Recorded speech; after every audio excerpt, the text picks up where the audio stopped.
Hello, everyone. Welcome to She Knows Arsenal. This is the live watch along for Brentford versus Arsenal in the third round of the Carabao Cup. So make sure you guys are liking this video and subscribing to the channel. We're going to discuss the team news because there is a lot to talk about. We do know that Arsenal were going to heavily rotate.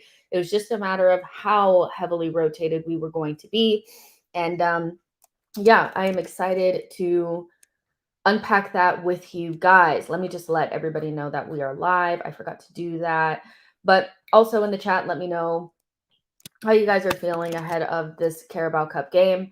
I think there's like a nervousness because we just haven't been good in cup competitions for a while now under Mikel Arteta. It just never really seems like we get the right ratio of starters to rotational options. We are kind of the team at the moment where we have to play damn near our starting 11 to do anything. And if we make big changes, we look really rough. And so I think it's about time that players that have been signed, players that have been signed for to be in these competitions and players that have been extended with new deals for to add depth to the squad to step up and keep us in these competitions into the later rounds. It's important. This season, Arsenal need to be serious in the cups. We have a big enough squad. I know that we don't have Rice, we don't have Saka, and we don't have Saliba. But the reality is that we should be able to get beyond this round without them. I think the idea that we have to play our starting 11 or close to it to look like a decent side is something that we need to get beyond. Should be able to rotate 4 or 5 players out, and maybe you don't look your absolute best, but you still should be able to be very, very competitive and win the game. Especially if Arsenal are going to call themselves title contenders, an elite level team, all that kind of stuff. So that is what the requirement is at this stage in the project. And so we'll go through the lineup now. We got Ramsdale in goal, so he comes back into goal after 3 games out. Obviously, Raya started against Everton as well as PSV and Spurs, and now Ramsdale is back in the fold. Tomiyasu, White, Gabriel, and Kivior. My assumption is that Tomiyasu will play right back, Ben White and Gabriel will play as the center back pairing, and Kivior will be left back. Jorginho, Havertz, and Emil Smith-Rowe. Smith-Rowe making his first start in a million years. So this is a big game for him. And then you have Nelson, Nketiah, and Sego Jr., who is a player in the academy. And so on the bench, you have Hine, Cedric, Sweet, Walters, Zinchenko, Elneny, Odegaard, Cozier Dewberry, and Jesus. And so, like I'd already said, there is no Saka, there is no Saliba, there's no Rice. Rice and Saka are nursing injuries right now, and Saliba definitely is somebody that needs to be managed because we know that he had that long-term back injury, and we don't want to re-aggravate that for a competition that we should be winning, or at least going into the next round with a rotated lineup. Now, looking at the guys on the bench, it's very much the case that we kind of need the starting 11 to get the business done. That's my feeling. Odegaard can come on and make a difference. So can Zinchenko and Jesus. But idealistically, you want those 3 players totally fresh for Bournemouth because they've, Gabriel Jesus coming back from a long-term injury. Odegaard's played a lot of minutes, and Zinchenko's not really the type of guy that's going to play out. He's not a 3-game-a-week type of person. So kind of need the guys on the pitch to get it done. This is why you're here. Jorginho is here to get us through these early rounds in the cups so that our good players can play. Our starting 11 can eventually play in the later rounds. This is why, players like Nelson and Nketiah have been given new deals on big money. They need to get us through to the next round. And so you have a really decent center back pairing there of White and Gabriel. It's not something that we haven't seen before. Tomiyasu is more than capable of playing right back at a high level, and we're getting to see some good minutes, hopefully, for Kivior. Hopefully, we do the business so that we can see somebody like maybe Walters come in or Cozier Dewberry, 2 very highly rated players in the academy. And it's really unfortunate that Ethan Nwaneri does have an injury right now because I do think that he may have been somebody that we definitely see in this game had he had not sustained that injury. So it's an interesting lineup to say the least. Arsenal Adventure says, is Vieira injured? The fact that he's not on the bench would make me think that he did have some sort of knock, and that's why he was taken off against Spurs.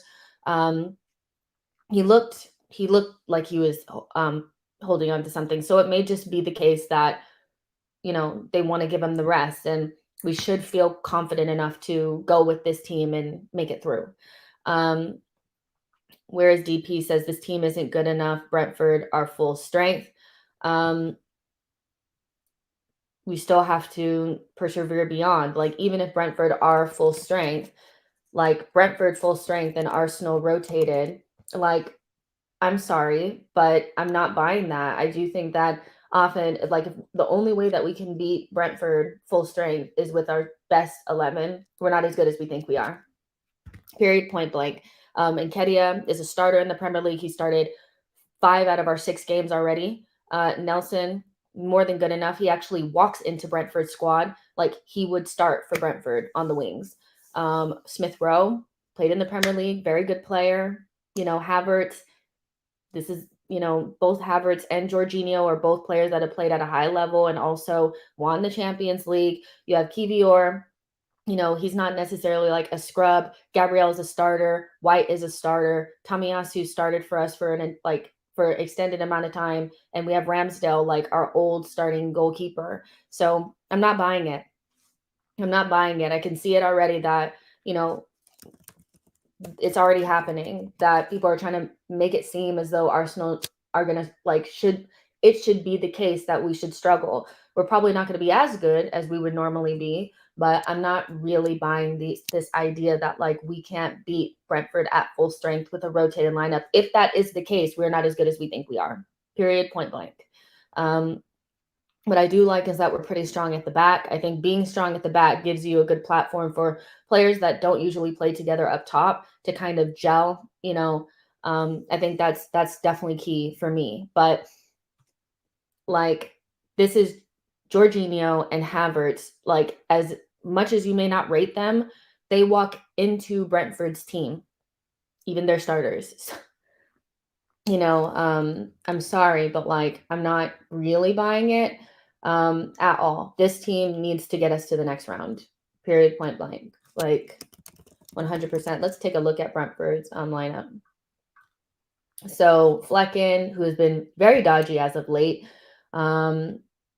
Roslev, Collins, Zanka, Pinnock, Hickey, Norgard, Janelt, Onyeka, Mbomo, and Wissa. So basically what you have is Mbomo and Wissa as players that we know to be their starters, and not really even their starters. Wissa's not really even a starter. He's just starting because Tony is not there. So I see a pretty decently strong lineup for them with key players still missing, and still looking at our lineup thinking this team should get by. Like, I'm sorry, I don't know who thinks we're going to go into the Carabao Cup with basically our starting 11. Not only do we not have that choice because of all the injuries that we have, but we shouldn't have to get to the next round. Earl Lewis says Rami is the number 1 keeper for me. Nico says, nah, I don't know about Havertz. We may not rate him, but like, again, we're a Champions League level team and Brentford is a mid-table team. You don't think that Havertz can play for a mid-table Premier League side? Like, I think sometimes we look at, like, that's like saying, people were saying Nketiah could not play for Brentford. Stop the cap. Like, Nketiah may not be good enough for us, but he would be a good player for Brentford. So again, like, I'm not buying it at all. The idea that we need our best starting 11 to beat this Brentford team without their star striker, without one of their best left back, a dodgy goalkeeper, like, no. And we have a strong defense. So even though Wissa and Mbomo are quite good, I still expect us to be able to keep them out. Having a really strong lineup, or at least back line, I think is important. And we have a strong back line. It's just about the players in midfield and up top getting the business done. Let's see. Chosen. Oh no, I'm sorry, I didn't read that. Chosen One says, hey Jess, what do you feel about the squad? Ben White starting. You're probably not happy about that, but definitely took a different approach. It surprised me. Yeah, like, I think Ben White should have sat out this game. He looks tired to me, but it could just be he looks tired to me, and he may not be as tired as maybe I think he is, you know. So I would have liked to see him get a rest, but equally, if you had to make me choose between like White and Saliba, I think Saliba is a player that if he were to get injured in this game, we would actually be more up shit creek than we would if Ben White were to. So I understand the Saliba, you know, not being in there, and White and Gabrielle is a good center back pairing. So I'm fine with that. And the thing is like I knew that this was going to happen. That when we saw the lineup and it was heavily rotated, that there would already be this, oh, this team is not good enough to beat Brentford, like da da da. I'm not like really buying it. Like, I'm sorry. Like, I've always looked at the lineups before these games and they've been rotated quite heavily and always felt like we should be going through. And then after the fact, when we go out, it's like, oh, well, we probably should have played a stronger lineup. Actually, these players need to earn their paycheck. Like, that's how I feel. Like, this is why these players are in the team. Tomiyasu, Kivior, Jorginho, Smith Rowe, Nelson, Nketiah, all those players are in this side to win these games. Like, they need to either win these games or we need to move them on. Like, and so if they can't do it, there's a problem there. But I think they're good enough to do it. It's just a matter of keeping Brentford out, a struggling Brentford side at that, and getting the business done. You know, Name Smith says Chelsea, I said, has been a shambles. Thiago Silva said it in conclusion after last season. Yeah, I think, you know, Chelsea, Brighton, that's, you know, they're doing their thing. Um, you know, Brighton are a good side. And they, you know, maybe they do feel like Carabao Cup is like their best chance of silverware. So they're going to go full strength and all of that. So, you know, good for them. Nikki says, I know we make an excuse every season, but would it be the end of the world going out of this cup early? We're back in Champions League and we need our injured players back and fit better for cups. It wouldn't be the end of the world, but it would be extremely disappointing considering that there's no reason for us to go out at this stage. Like, I do think as a fan base, we tend to be a little bit too okay with going out of cups. The only time that we've won a cup recently is when we had to stay in the Europa League. So we went strong and we put all of our eggs in that basket because we were sitting 8th in the league. Like, at this point in our progression, like the Carabao Cup third round, even though it's against the Premier League side, we need to be getting beyond that. And you don't know what's going to happen in the Champions League or the FA Cup. We could get an early round draw against Manchester City like we did last season in the FA Cup and then be looking back at this Brentford game like maybe we should have taken this a little bit more serious. Maybe we should have, you know, and I just feel like when you start to say that certain competitions are not important or, you know, like I know as a fan base, like we're talking about it, but I would hate for that to be the mentality in the locker room because I think it just breeds weakness. I think every single game is a must-win game. You should want to be in every single competition. You should be desperate to be in every single competition. You should want to win every single game. These players that don't play a lot of minutes should be desperate to make like they're like to make it so that Arteta has to look at them the next game week and say, you know what, this player might need some playing time. I think that that's how Arsenal should approach every single game. I think winning breeds winning, and I think starting to prioritize competitions because we're in other bigger ones and we have bigger fish to fry is why we end up with nothing at the end of last season after being ahead for so long. Like, didn't prioritize the Europa League whatsoever. It was really obvious that we were okay to go out of all of the cups early, okay to go out of the Europa League, and we ended up losing out on the Premier League and coming up empty-handed. Play the game in front of you because you don't know what's going to happen. We could lose a couple games in the Premier League and be out of the title race by January. You know, so we don't know. So maybe take the Carabao Cup a little bit more serious. It's okay, you know, like it's okay to want the team to want to do well in these cups. Like, we're not good enough to call it a Mickey Mouse Cup because we don't win enough cups, I don't think, to be calling it a Mickey Mouse Cup. That's, you know, I think if we were to lose out on the title to Manchester City and take a deep run in the Champions League, but come out with the Carabao Cup, I think a lot of us would be happy with that. but we can't come like empty-handed again. If we lose, I want it to be to a team that's better than us. That's my rule of thumb in these cups. If we were drawn against like another top 6 side, I would be a little bit more like, "Oh yeah, you know, um, damn, that sucks." It's Brentford. It's Brentford. Tawana says exactly, we can't even win it, but want to call it a Mickey Mouse Cup. For me, like I feel like a lot of Arsenal fans are a little bit arrogant. It's like, oh, it's a Mickey Mouse Cup. Who cares? Like we don't win enough cups to call it a Mickey Mouse Cup. Like Manchester City take it serious every single season, and they win it almost all the time. We're over here calling it a Mickey Mouse Cup, and we can't even get past the first round. Like I don't know where we get the chest to speak about certain cups like this. Arsenal says we need to look at City going for this cup every season before they lift major trophies. Name Smith says Gabriel opens the game when he's on. S90 says we need to have trophies, even care about a show for the effort the team is putting on. Otherwise, what's the point? And at this point, like this group of players, they've not won anything at Arsenal. Like they haven't. That first FA Cup was not with these players. It was with a different group of players. And so even a Carabao Cup at this stage, I think would give them the feeling of winning. And a Community Shield ain't shit. Like Carabao Cup, FA Cup could really go a long way to kind of open the players up to like winning stuff. And I really think we're a little too arrogant when it comes to these cup competitions, calling it Mickey Mouse Cups. When we're losing to really bad teams like Nottingham Forest, we did that. That was pathetic. Like we should be doing way better than this. Design says, I want to see what this lineup can pull off. I think it's more about mentality than anything else. To be honest with you, I think when we start talking about all these teams that these players are not good enough, blah, blah, blah, like last season, we don't have enough depth.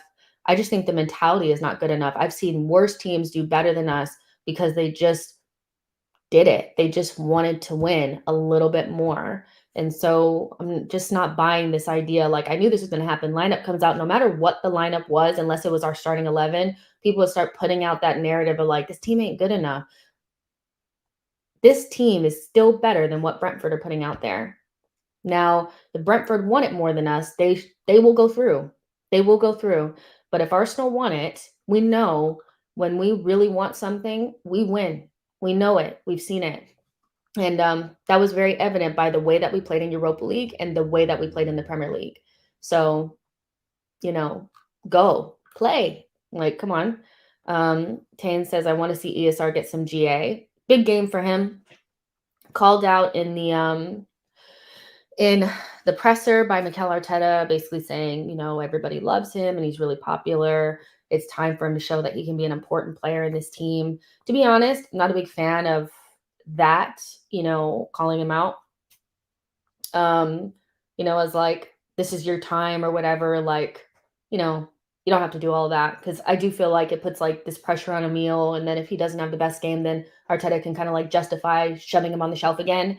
But,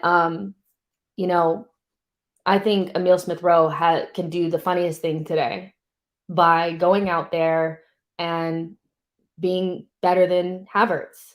I think that that's something that like I don't really like player FC. Like that's not really what I'm talking about. But Emil Smith-Rowe should have taken the Havertz signing as a disrespect. It's like I play that exact same position. I'm really good.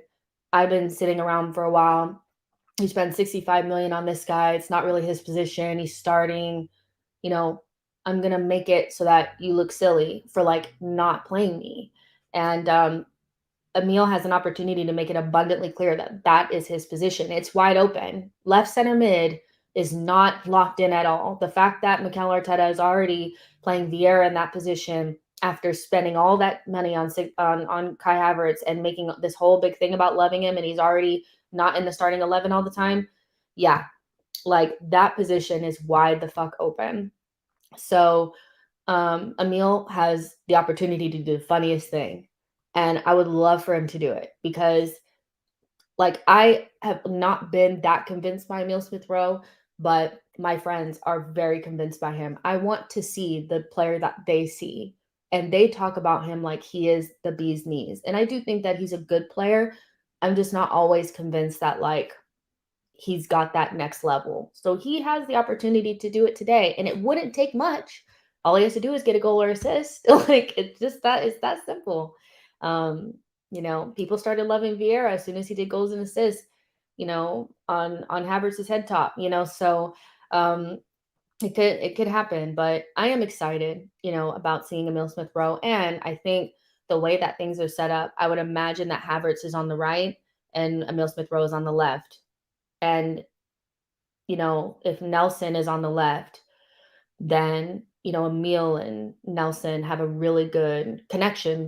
They're Hill End, I don't know where Sego Jr. plays though. He's not somebody that I'm really familiar with. So anybody who's more familiar with the academy can let me know about where he would normally play.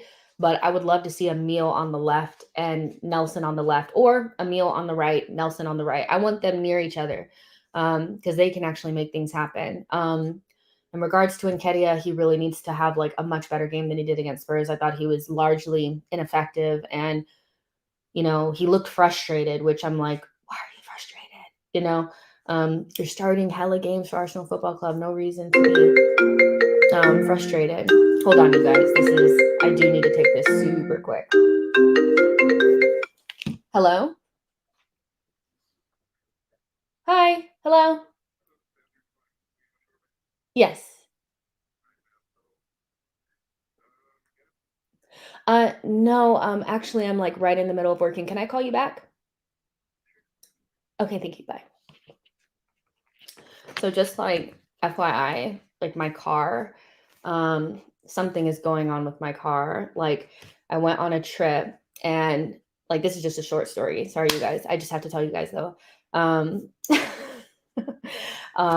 But I went on a short trip and I left my car in the parking lot of the airport. And when I came back, like I turned on my car and it like reeked in there for like some weird ass reason. And it smelled like something died in there. And I was like, did I leave some food in here? And I was like, no, like I didn't leave any food in here. And I think like maybe like some sort of animal or something got in the car and like died in there. That's the only explanation that I have. So I'm pretty sure he was calling to say something died in your engine or something like that. But yeah, my car's in the shop. So sorry. Caesar says ESR and Nelson won't combine ish. Also, Sweet, very good modern right back, still very raw. Don't know why Cozier is back up to Sego, but apparently the kid is a prospect on the left. So if he's on the left, then that means that Nelson will be on the right. So we'll see how things go. But I don't really like the ESR and Nelson won't combine for ish thing. Like, let's be serious. Danny says Eddie was frustrated against Spurs because there were absolutely no creativity for him to feed off of. I mean, if that's the narrative, I think the team wasn't passing to him. They just continuously passed it to Jesus. And I think the team and who they pass it to tells you a lot about what they think about the player. Like, I'm sure they rate Nketiah, but when it comes down to it, like Jesus is our best number 9 and was our best outlet on the day. And he was shunted off to the left. And so Arsenal continuously tried to pass it to Jesus and bypassed Nketiah. What can you say? So yeah. Let's see. I have a guest that is backstage right now. If you guys have been a part of the channel for a while, then you'll know this face very well. He's one of like the funniest guys. Like I'm sure we have to ask him about Granit Xhaka, because now that Xhaka is gone, I'm sure he is absolutely devastated. And he has great music taste, which is super like important to me. So welcome to the stage, DJ Harry. Hey, how's it going? Hold on. They can't hear you or see you. There you go. All right, how's There it you going? go. Can you hear me okay? Yeah, we can hear Good. you and It's see been a you. while since I've set my microphone or camera up, so it's looking a little bit Really? shoddy, but I hope it sounds okay. Yeah. No, it looks and you sound great. How is everything? How are you? Just look quick catch up. Yeah, I'm good. I'm still recovering from Sunday. and the disappointment. But no, otherwise I'm good. Looking forward to tonight. So But yeah, all you good. were How at are the you? game. You were at the game then? Yeah, so I went to the game on Sunday. Yeah, it was a pretty nervy one to be at, to be honest. The atmosphere was really subdued, which I'm sure you've mentioned or I'm sure you've heard. It was Yeah. a little bit of a tense one. I just think we really felt the pressure as a fan base. I think usually when we play Spurs, I know we usually always win at home, but there's always this case that Spurs have been slightly ahead of us over the past couple of seasons.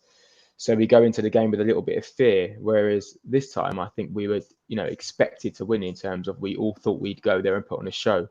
So I could feel like the fans were nervous for that. But yeah, it was a good game, but obviously annoying that we couldn't get the 3 points. Yeah, it was.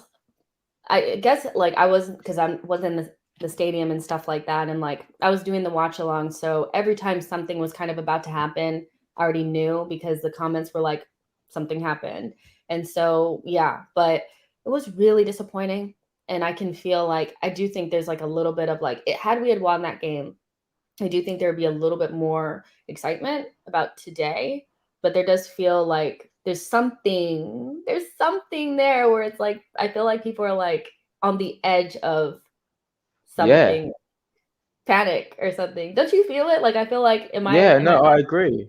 No, I okay. agree. I think these, like a game like tonight, for example, of course I want us to win, but I don't hold much to it. And I wouldn't be that upset if we went out of this competition because I know what it's about. But now you feel like if we slip up tonight, slowly but surely this pressure starts to build, and then the weekend's game becomes even harder, and then Man City at home is even bigger. So you can certainly feel that there's been a big reaction. I mean, an overreaction to the draw against Spurs. And we need to remember it's always fine margins that we're dealing with. We were centimeters away from losing against Man United at home, and we end up winning 3-1, and the perception of everything changes for both clubs. And if Jesus scores that second goal against Spurs, we're probably talking about a total different game. Spurs were on yellow cards; they would have had a couple more. It could have been a 3-4 nil game, but everything changes. So now it feels like there's pressure on us, and I've just seen the lineup. I personally probably would have went a little bit stronger tonight just to avoid an upset. Um, but I understand why he's rotated quite a lot because it feels like we've already got quite a few injuries. But yeah, there's definitely some pressure on tonight, and I can feel that as well. Are you excited about seeing Emil Smith Rowe? It's been a long time. I think a lot of like Gooners are like desperate. Like when he came on the other day, there was like a huge roar in the stadium. Like I could hear it, like even from the TV. And so it feels like there's a little bit of like excitement, at least around Emil Smith Rowe. Yeah, 100%. It feels like he's going through a little bit what Martinelli went through a few years ago under Arteta, where Arteta wasn't really using Martinelli as much as what we wanted, and he had a good cameo against PSV. Ironically, I don't think he would have got on the pitch against Spurs unless Saka was limping. It feels like he wasn't going to use him in that game. But yeah, I'm excited to see him mainly because if we're being truthful, sorry, there's a massive hole on left centre mid, right? And no one has stepped up to it, I believe, consistently. Havertz has looked pretty shit, if we're being fair. Vieira has been okay in moments. So I want to see ESR, step up today. I think he'll probably play right centre mid, right, as opposed to on the left. But either way, it's a good chance for him to stake his claim in midfield and put in a good performance. Because if I'm being honest, we need him to come back. We need something. We need a little bit of a spark to rejuvenate the midfield again because not to talk about Granit Xhaka, but we're really missing someone on the left hand side. And I thought Havertz would come in, and I thought we would almost replicate how we were playing, and Havertz would just add even more goals and more assists. But it just feels like that's part of the pitch. It's totally broken down. I lost Mhm. count of how many times we'd see Xhaka run kind of on the left hand side of the 18-yard box and just put a cross in, to someone back post. And we just haven't had that at all. We haven't had that at all. I don't know if that's a thing with Martinelli being slightly out of form or the fact that Zinchenko's finding his feet. But I think it's a big moment for ESR to step up today and for Havertz. I'll be watching those two really closely, and I hope both can put in a good shift. Yeah, the one good thing that I think, because my whole skepticism around playing with the two number 10s, especially like Havertz and Emil Smith Rowe, is not having the solidity in midfield. And we know like Jorginho, we know what he's about. Like, he's an on the ball player, but off the ball, he can get got at, So I'm kind of happy to see like a more physical, big back line. No Saliba, but there's at least Tommy and Kivior and White and Gabrielle. Hopefully that gives enough security around Jorginho. Like, he needs to have a good game. Like, I think like the mistake was so brutal. Like, it was so Yeah, bad. it was It really was bad. And annoyingly, he was trying to play like the Hollywood pass after that, I noticed as well. He was trying to rectify his mistake and he kept on playing through balls when really he should have kept on moving it. mm, So yeah, it was really bad. I mean, you could tell he was rusty, he was just rusty. And it was almost too big of a game for him to come on and impose himself straight away. And it was a really disappointing mistake when you think about it, because it was totally avoidable. There's no need to dwell on the ball that much. And it's not something you typically associate him with, that, because he's usually very good at giving it and just passing to someone else. But he had this moment of just like, I'm not sure, underestimating Spurs or underestimating Maddison, or not just aware of the intensity of the game. So yeah, he needs a big game tonight. And I like Jorginho. I like what he brings, but I like what he brings moments, and that's the last 20 minutes in certain games, or even maybe like Champions League games when they're a little bit more technical.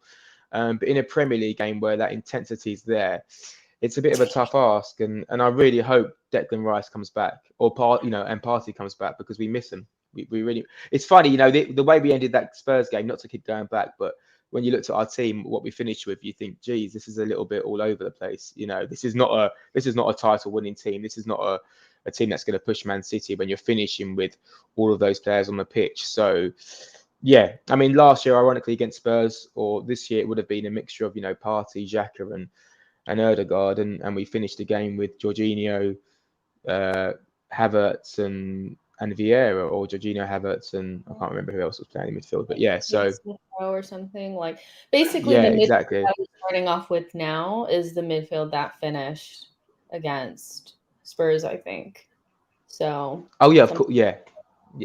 so yeah, it's one of those things where it's like they have a chance to, like, I want to hopefully, like, it's kind of like a clean slate and they can kind of put the Spurs game behind them. Like, the second half was atrocious, but like you said, there was plenty for me, like, to say that Arsenal really should have won that game. Like, I did the watch along and I did feel like in the first half, especially those first 35 minutes, I was like, we have them on the ropes. They're making tons of mistakes back there. We're winning the ball off of them. And if we could just put the ball in the back of the net, it would have been fine. And so hopefully they can, have a clean slate and just play with some freedom and some fun, because I feel like that's been missing. But speaking of, like, putting the ball in the back of the net, everybody's really excited about talking about the striker situation. What are your feelings on, like, Tony and, people getting excited about an Osimhen? Is that something that you feel like has to get done in January? I mean, my answer would have changed all the time. I was quite impressed with Eddie's start as a cameo. I thought he played really well against Man City when he came on. I think when Arteta started Trossard against Fulham up front, I thought we missed Eddie and he made a really big impact against Fulham. But then the past two games, he's been absolutely terrible. All of the things that he's good at, which is working hard and making a nuisance of himself, he wasn't really doing. And then for Jesus, I was really excited. He played really well against PSV.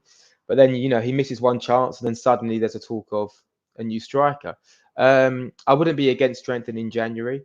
I think someone like Tony would be a really good addition. But I feel like I don't want to write off Jesus yet. Just he's missed one chance against Spurs, right? Which no doubt he should have scored. But that's not. It wasn't a sitter. Maddison was still quite close to him. He was under a little bit of pressure. He was still 18 yards out. Of course, he should have scored or at least hit the target. But I think he got caught up in the moment and lashed it and tried to kind of absolutely whack it in the goal rather than place it. So I don't want to instantly say that we need a replacement, but what I would say is what you just mentioned a moment ago, that we're not as fluid and as confident. And if that continues, then you'd say that we definitely need to add goals or add more goals to our team, and that would be with bringing in Tony. But I do like Jesus. I think he's a good player, but whether he's clinical or not, we'll just never know. And it feels like he won't be that 30 or 25 goal a season man. That's what it feels like. I might be wrong. And it could just click for him. He could have almost like an Aaron Ramsey season in front of goal where everything just goes right for him. But it feels like sometimes he's really unlucky, and usually that's almost like a case of Danny Welbeck, where they hit the post or it just gets deflected and it doesn't quite go in, or the keeper pulls off a really good save. And that's kind of what what our strikers have had over the years. Even someone like Nketiah, you know, he goes close against Everton. He had some really good chances where he should have scored and he almost scored, but he didn't quite go in. And maybe that will be the difference this year. I don't know, but I've got to be honest. I'm a little bit skeptical with Tony just because of Really? the backstory, and Really? yeah, you know, just the whole mocking Arsenal online and stuff. I don't really like that. Oh, So I it thought feels you a meant little the bit. betting stuff. Well, You're that as more well. about Yeah, yeah, there's that as well. Yeah. So listen, there's no you doubt know, he's a Raya great has player. a tattoo on his neck from the date that they beat us on the first day of the Does season a couple seasons ago. fucking hell, God, footballers are so weird, aren't they? Jesus, does he really? Is that true? Yeah, yeah. That that is It's like weird. a Okay, I mean, big day for them, I guess. yeah, I was gonna say, yeah, I suppose that's more about his Premier League debut as opposed to him beating Arsenal. But oh god, yeah, yeah. So yeah, listen, great player, but it feels like because Jesus has missed one chance, we're just writing him off, which feels really reactionary. Yeah. Thoughts on the goalkeeper situation? Ramsdale's back in now today. Um, yeah, it's a strange one. You become quite attached to these players. You know, you really like these players. I think Ramsdale's dad is a really prominent figure at away games. I've seen him a few times. Obviously, the Amazon documentary really helps build Ramsdale as a person. You got to know his family, so it's tough. You know, I feel really sorry for him, to be honest with you. I can't imagine what that feels like to be the main man, to have the number one jersey, and within weeks someone takes it from you. I think it must be really sickening for him to see kind of like Saliba and Gabriel giving Raya high fives at the end of a clean sheet when Ramsdale's literally thinking that used to be me. And it must be really tough for him. So I feel for him, but I kind of understand it. I Okay. think the end of last season, there was a bit of a wobble, if I'm being honest with you. Whilst I love his confidence and the banter that he has with fans, I don't know if it's necessary. I think it adds an extra sense of pressure and stress that maybe he doesn't need as a goalkeeper. I think in that sense, he's quite, I don't want to say immature, but I think he's got room to grow on a maturity level. So I hopefully this introduction of Raya will, you know, spur him on to become a better goalkeeper and to grow and develop. We always talk about goalkeepers, and 25, he's still super young.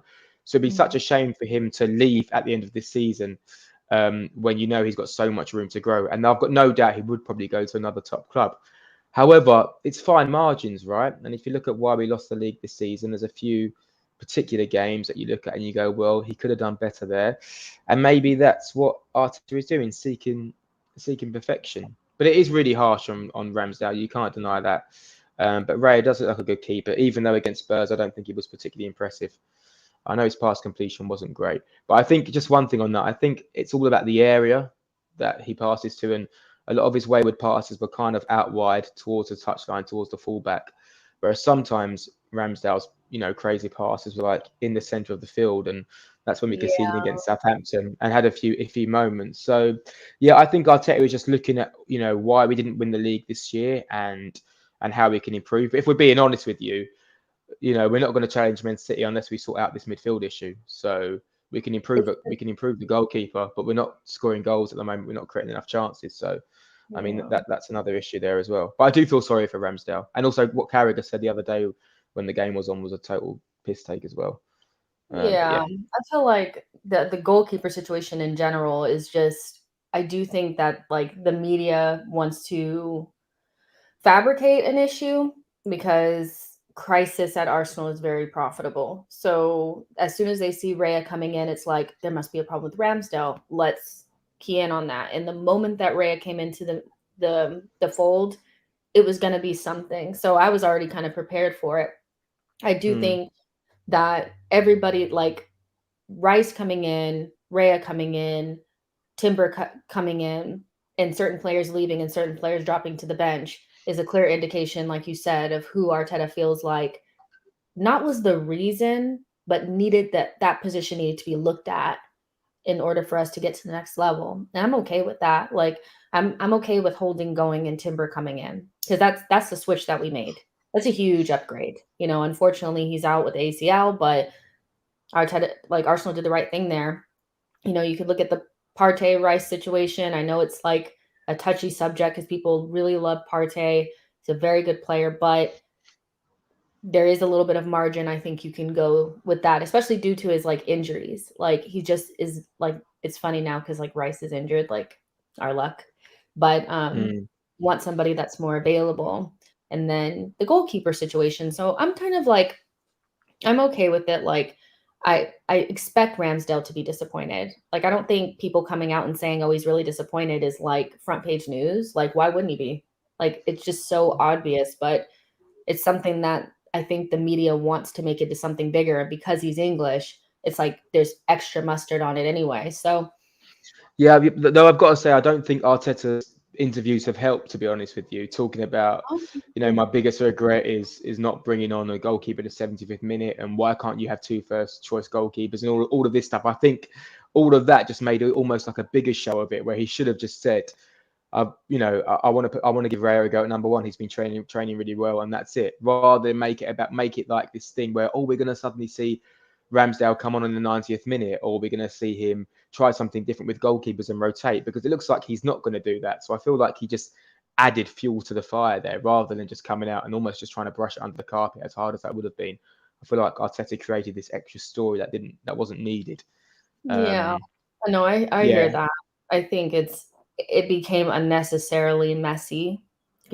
Say less. Like just say less. Don't say anything. I even like just like even the conversations around Havertz, like you could just tell like there was a little edginess to him. They're asking him questions about a largely like a player that like nobody rates at this stage anymore. And so of course they're going to ask you questions about it. And it just feels like there's a little edginess from him about like having to answer those questions around like simple questions like where is he going to play? Why can't you yeah, answer that? That's what yeah. you answer Yeah, that. I know. What's I wrong think with it's sometimes like a little bit of like galaxy brain, or maybe just trying to, catch everybody off guard or create a different story. I'm not sure. It was the same when on Sky he said, what number is Fabio Vieira? Is he number one? Is he number two? And all this sort of stuff to try to justify the Ramsdale situation, when everyone knows that goalkeeper is completely different to being a rotational midfielder. So yes, Yeah. so that's where I feel like he got it wrong, because now everyone expects him to rotate Ramsdale and Raya, which clearly isn't going to be the case. It looks like it won't be the case anyway. Yeah, for sure. So how much more time do you have? You can No, do. I can go. Let's do it. Yeah. Yeah, so I'm just going to go through some of these comments, see what people are chit-chatting about. Daniel says, agree, Jess, being defensive doesn't help. Tashima says, Vlahovic turned us down, talking about the potential striker situation. Wake Up Mind says, do players feel lazy if they know they aren't going to be starting 11? Then he should let those players go. I think that's kind of in regards to like what I was talking about earlier around why we look so less motivated. And this could be me just reading between the lines. Like when I watch us in cup competitions, especially like the last couple of seasons, I haven't felt like they were desperate to win the games. Did your window just As open it, randomly? yes, it did actually. Yeah, sorry. There it goes. It's I it's, saw it. I was like, is somebody coming to your home? it's Um, getting windy. It's getting windy. Sorry. no, it's all right. But and like why that is, why does it feel like when we're in cup competitions, we either like barely squeak by or we go out like kind of like Well, pathetic. yeah. Like what I is mean, that? he rotates a lot, right, for these competitions, as you should do. And then if you look at the players that were featuring the competitions last year, I don't know exactly, but I'm pretty sure we had, a lot of players who weren't here. And so, yeah, I suppose hopefully this year it's different, right? Because the squad's improved a lot. So now we have players on the bench who are at almost like a first 11 quality, with Nelson, Emil Smith Rowe, Nketiah. These are players who want to prove they can start consistently. So it should be different. The appetite should be there. But I suppose also we have to be honest. I don't want to dismiss this cup competition too much, but I mean, it really has no like relevance to where you are as a club, to how you're progressing. The prize money isn't there. The reward isn't there. It's a cup competition with a final in February, March. So I think it's going to be hard for the players to to like match the intensity of a Premier League or Champions League game. I think it's only natural. I know Man City go far in it every year, but they obviously have an incredible squad to do that. But yeah, it does feel like over the past couple of years, FA Cup and Carabao Cup, we've kind of just thrown away. And I think he has to try to get the balance this year. But in the same respect, if we come fourth and we get knocked out of the Champions League and we win the Carabao Cup, no one's going to consider that as a successful season, right? So I think it's about competing for the major trophies and making sure that we give ourselves a good representation tonight. But we can't get away that tonight's a tough draw, away at Brentford, and they're pretty strong. It's not going to be an easy game. Yeah, I think like my thing is like early on, I was kind of like more okay with us going out of these competitions because like I don't think the Carabao Cup is like the biggest thing in the world. But I do think with the way that Manchester City kind of have a vice grip on the Premier League, they probably will win the Champions League as well, that these smaller cups become a little bit more important because Arsenal needs silverware. And I don't think we're the type of team that's good enough to like drop our level and then raise it again. Drop it, raise it, drop it, raise it. Like I almost feel like we need to be almost desperate to win every single game and get it going. And it just feels like the level drops too much in these competitions for my liking. And that might be because we're not getting the ratio to like starters and like rotational guys correct. Maybe there's too many new people. Like when we lost to Nottingham Forest, like I think it was like early rounds of the FA Cup, like the season prior, we had Sambi and Patino in our midfield pivot. Like that was way too like that was doing the most. This time we have Jorginho. Like as much as like he doesn't have legs, he's experienced enough and played in this competition enough. He should be able to help us get it over the line, right? So hopefully Arteta got that ratio right because I would like us to go far in these domestic cups because early days tell me that I think the Premier League and the Champions League are going to probably be out of our reach.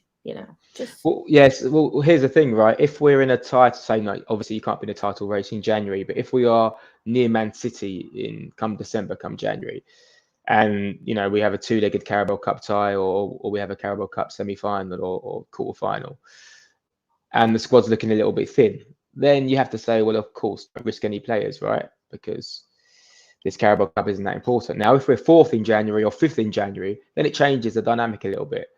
But we have to be honest and say Carabao Cup is the least important trophy competition of the year. And even though I know what you're saying, if we're not going to win the league and Champions League is going to be obviously incredibly tough to win, regardless of that, if we did win the Carabao Cup, that doesn't count as a successful season, right? By any stretch of imagination. Like I wouldn't be happy with that one bit. If anything, I'd be even more annoyed because all I would hear is, "Oh, you spent X amount to win a Carabao Cup." So I feel like we obviously don't want to be arrogant or dismiss the Carabao Cup, but we need to focus on what's really important to us, and that is making sure we challenge for the league and go far in the Champions League. But of course, in the early stages, we don't want to go out tonight. That's for sure. Because if we go out tonight, then already the Arteta out stuff begins because it does, and that's the way football works. And yeah, I mean it's and we literally don't need all those questions and all that drama because we're 6 games in, and we haven't lost a game ironically in the Premier League. But it's too early. Like I think it's just not seeing us play exactly like we played last season is really stressing people out because we're only 1 point off, like worse off than we were last season at this stage or like in these like same fixtures. But it just feels like we're on the edges of like a mini crisis. And like it probably doesn't feel like that in the locker room, but it does feel like it online for some reason. I think people are just stressed out about everything. And maybe there's not that belief that it will kind of like come together. I'm not that worried about much about like, I think the only thing I'm worried about is that midfield thing. Maybe that's a big thing. The midfield thing. I think, listen, I think it's huge. I think the reason why we're not flowing as well is because of the midfield. I think, and that's the reason why all of the results have been really, really tight this year, pretty much. If we're being honest, midfielders. We bought two midfielders. We have, but unfortunately, that left side isn't flowing. And I do wonder if Timber's injury would have meant that. Sorry, if Timber was available, if that meant we'd be seeing Zinchenko in a slightly different role. I'm not sure if that was a plan for Arteta to try to put Zinchenko in that Xhaka role. But either way, whatever we're trying on that left-hand side isn't working, and the results speak for that, and the performances speak for that, and that's probably why there are some frustrations and some discontent, because from the first game of the season, 2-1 against Forest, it hasn't been the same as last year. We're not flowing. The creativity isn't there. The goals aren't there. We're still doing okay, and we're not doing terribly, but we can see it in front of us. And Sunday was almost like, oh fuck, it's caught up with us, and that's why we were so frustrated. Yeah, maybe. Yeah, like it's the not seeing the free flowing and all that kind of stuff. But this is why I think Emile Smith Rowe needs to have literally the game of his life, because that position is so open and he's just a naturally creative player. Like he's just somebody that just gets it. He takes the shots, he knows where to be, he plays in the pocket. And so he may not be our ideal fit if we could buy anybody. But right now, until January, we need to find an internal solution for that left 8. And I'm not convinced that Arteta's just gonna, as soon as Thomas Partey gets fit, put Rice there. Not convinced whatsoever. He's gonna try to play the double 10s. So somebody needs to fit it. Love Vieira, Vieira is like, I love Vieira. But it could end up being Emile Smith Rowe. So I'm hoping that he has a big game, because he has the opportunity to do the funniest thing. This is an interesting question from Sohan. Thank you so much. Says, if Vlahovic is available in January, who are you choosing, him or Tony? I'd probably say Tony, just because he knows the league, and and he's an absolute beast in the air. And I think we can't underestimate the importance, or underestimate how hard it is for a player to transition to different countries, different leagues, and hit the ground running. So I think with Tony, even though he wouldn't have played for like 6 months by then, I feel like Tony gives us a better chance of scoring some goals straight away. And also his relationship with Raya. I was watching a clip earlier of all of the balls that Raya just pings to Tony, and Tony just wins absolutely every single header. So I think that's something that we could perhaps capitalize on. I think that's exactly why we probably want Tony and why we got Reyes. Like, that's the only way to beat Manchester City, by the way. Like, we are not beating Manchester City ever by trying to outdo them at their own game. No. Like, inverting a fullback and trying to tiki-taka around Man City is not going to work. Like, we need to be more direct. I wouldn't mind a little 4-4-2 against Man City. I wouldn't. Yeah. Because I'm tired of seeing us trying to press and pass like they do, and they just go, take the ball, run down the pitch. Even off the bench, it's what we've been missing for a long time, right? Just someone off the bench where we can go long and I remember when you wanted a Giroud type player. Yeah, I did. And Giroud, I said a couple of years ago, let's get Giroud back. I was like, we need this. And then, listen, I like it. I think variation is what we need. And unless it clicks for Nketiah, which it feels like it won't, then, just having Jesus and Nketiah isn't going to be enough, I don't think. Unless suddenly Martinelli and Saka and Ødegaard can all find those, not suddenly, but they can all find those crazy numbers again, or, of going 15, 20 goals again. But I think we need a striker. Putting a lot of pressure on them too. Like, they go through normal dips in form and everybody panics and thinks that it's the end of the world. And I'm like, no, guys, they're just going through normal dips of form like every other player. It's just we don't have enough players around them to like supplement that or like take it over. I thought Xhaka did a good job last season of doing that. But this season, we need like Kai Havertz, Nketiah, Jesus. They need to also score a significant amount of goals, because you can't just only rely on Saka and Ødegaard and Martinelli, because they're going to go through natural dips of form. Like, it's normal, Yeah, 100%. I mean, and listen, this is all a big conversation, because ultimately Havertz so far has been really, really, really, really poor. So I think if that suddenly clicks, and maybe tonight's the game where it clicks for him, I'm convinced that he just needs that one tap in, that one easy chance, and then it clicks for him, and then his confidence comes up, because you can see he's playing with anxiety. You can see it in front of goal. He's tense. When he's picking up the ball in midfield, he's actually been okay. He's not been amazing, but when the ball's been coming to him in tight areas, he's been recycling it kind of okay. He's been working hard. He's been putting in the miles. You can see that. But when it comes to him in front of goal, the Man United finish typified it. The finish against Spurs typified it. He's just full of anxiety and the pressure he can feel, and he can't relax his body and shoot shoot, fluently and hit the back of the net. So hopefully that goal comes tonight, and then he can take over that left 8 role. Perfect. All right. Right before we get out of here, score predictions. I'm going to say 1-1 Arsenal to win on penalties. Okay. I'm going to go 2-1. We need to get out of there without having to do any sort of penalties, but we will see. Harry, thank you so much for coming on to the show. I really appreciate it. Hopefully I can get you on again in the future, and enjoy the rest of the game, and I'll talk to you soon. Ciao, ciao. Take care, guys. Thank you. Bye. All right. We're going to go ahead and be by ourselves here. All right. So hopefully you guys enjoyed Harry.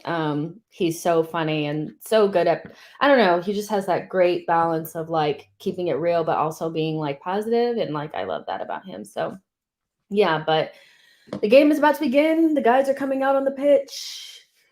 And yes, I need a little stretch. You guys, I really don't want to go to penalties. Like, I really don't want to go to penalties. Hopefully we can win it in regular time. Like, like that would be ideal, to just win it in regular time. But if you see like a little bit of like flash on my face, it's because the TV's over there and like it's doing its little flashing thing. So yeah, I really should have like used the bathroom before we got started. Now I'm gonna have to wait till halftime. So yeah, just gotta check my phone. You guys know. So yeah, I'm not sure if you guys have the opportunity to watch the game. I'm gonna watch, and if you guys can't watch, then there's, you can watch with me, and I'll try to let you know what's going on. But hopefully you guys found an alternative way of watching it, if you know what I mean. What was I gonna say? What was I gonna say? Jorginho captain. Do we have to? Like it just feels like we do these things. Like he makes this big mistake, and Arteta comes out and says, "I love you. I love him. He made the mistake." It happens in football, and then he's the captain on the next day. Gabriel should be captain. Like Gabriel should be captain. I get why Arteta's doing that. Let's go, Sego Jr. Sego Jr. Oh, I shouldn't be this nervous, but I'm like really, really nervous. I'm nervous for every game, though. You guys know that.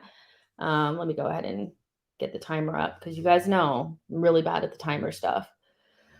Come on, Jorginho. You need to lead us to this win. Otherwise, the funny thing is, like, I'll be like, oh, you guys won't see me for a while if we don't win this game. You guys will, but I will be so pissed. I actually think we cannot go out of this cup this early, to be honest. We need to keep winning games. Winning breeds winning. And we're off.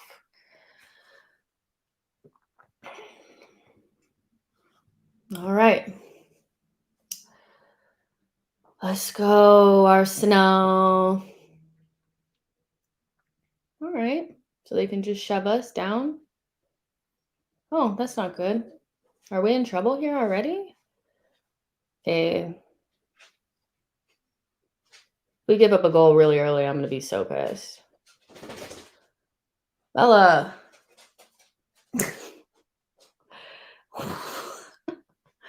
Why? Come here. All right. Good, Tommy. That's a foul.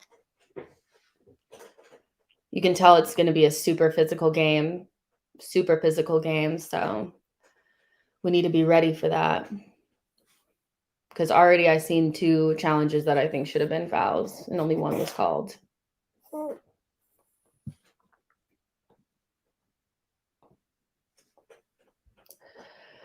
Just get a little bit of possession here. Oh my God, I'm so scared. Come on, Eddie.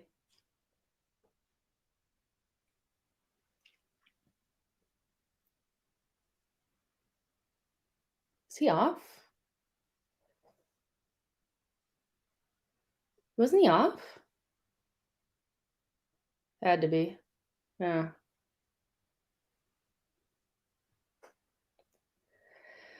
Let's see if we can find our midfielders. That's a big thing for me.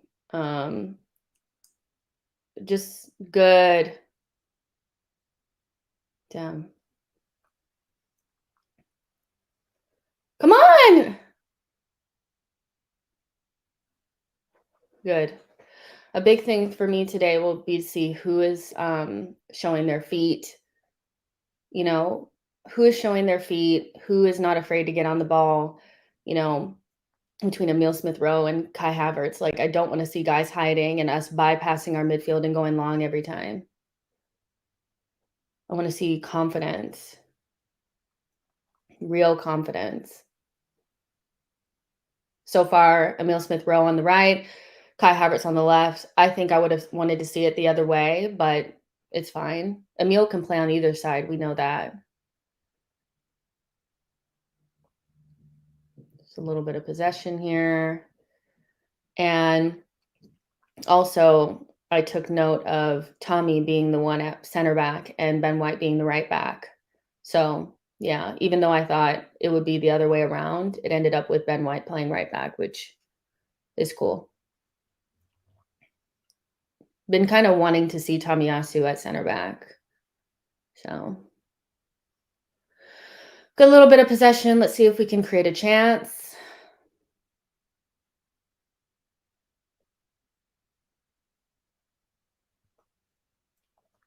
Make sure you guys are liking the video and subscribing to the channel. And the player ratings that will be immediately following the game are it's linked on the or pinned on the comments. So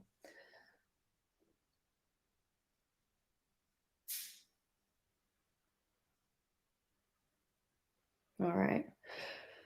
We need to do the business on this Flecken guy because is that a bad throw?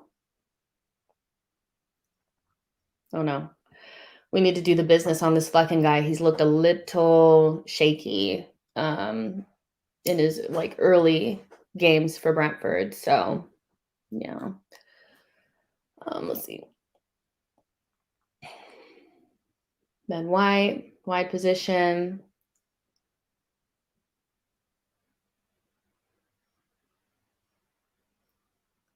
Let's go. Let's get a shot on goal.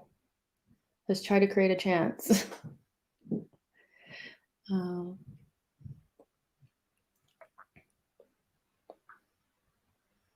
Daniel says, Brentford opening game vibes. C. Walder says, can you accidentally position a mirror on the wall aiming it at the screen so I can zoom in? Oh, man. It sucks that, little mistake there. So it sucks a little bit that, like, people can't watch it. I think it should be available. Wayne says, yeah, Flex hates the way he claps. I don't know what you guys are talking about. Daryl says, I'm not feeling a win today. And Diallo says, my first live watch along with Jess. Let's start with a bang, please. Let's hopefully.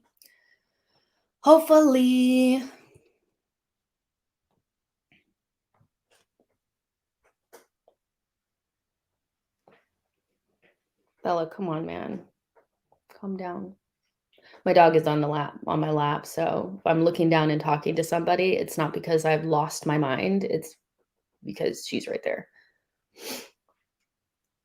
Come on, guys. You see a little more energy. Not energy, but confidence. Some people call it controlling games. It feels tentative to me.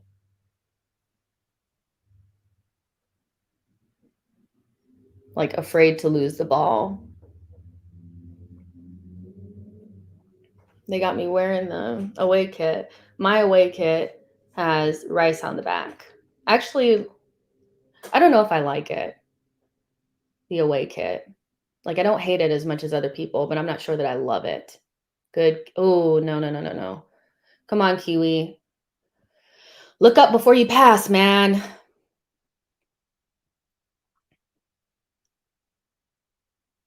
You know what my thing is? What is Jorginho doing here? Oh my God, if they can just stop Jorginho for giving the ball away in bad positions, like that just pissed me off again.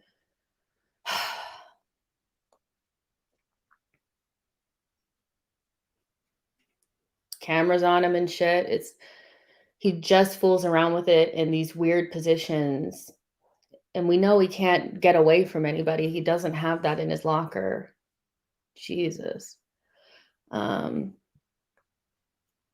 yeah, what was I going to say? I don't want this to be the type of game where we start throwing on Zinchenko and Jesus and Odegaard to save us. Like, I really need this team to, like... Eddie?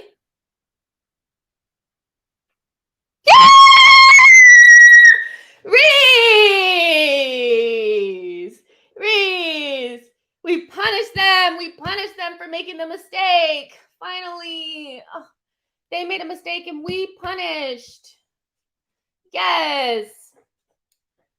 They made the mistake and we punished. See?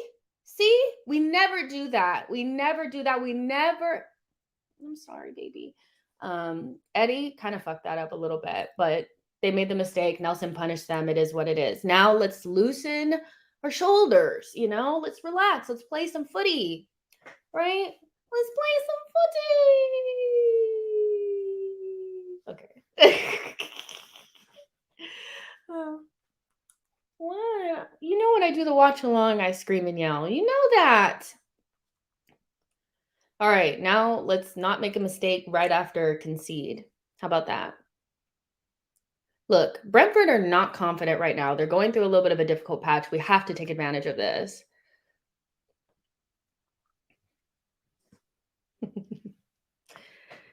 Oh, man.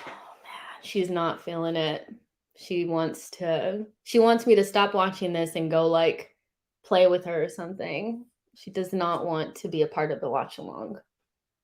Bubba, come on. Just lay down, mama. It's okay. Taking you to work is hard, man. Oh, I'm scared.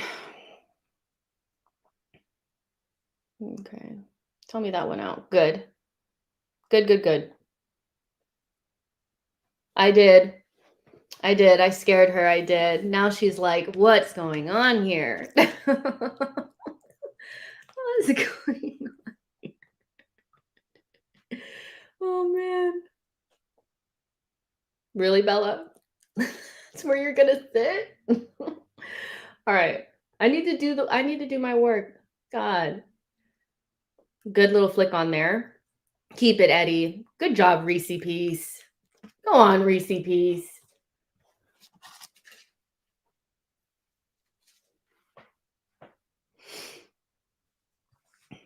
Come on, let's keep possession. We don't have to give it away there.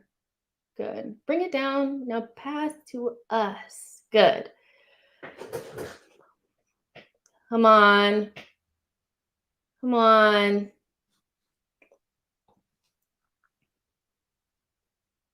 Let's see some rotations and some confidence, you guys. We can win this game. No stress.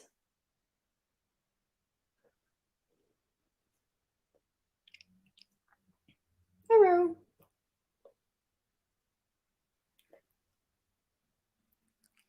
Kiwi on the ball so far. He needs to get his shit together, but he's probably just rusty. Come on, little bit. Come on, young gun. Let's go. Hold on, boo-boo. Good anticipation from Jorginho there. Let's go. That's not a bad ball in from Kiwi. Okay, corner. Hold on, you guys.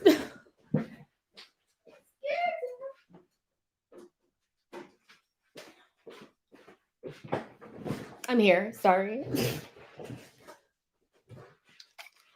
All right.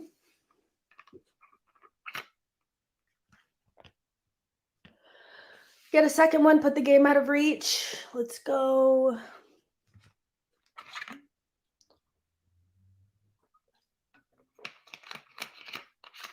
Let's go. Let's see. Smith Rowe taking the corner. Let's get a good service in there. Let's do it.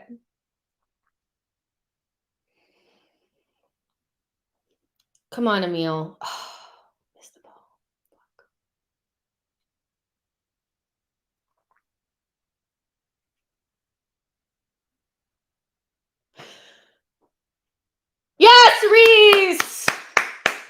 Yes, Reese. Oh my God. That scared me so much.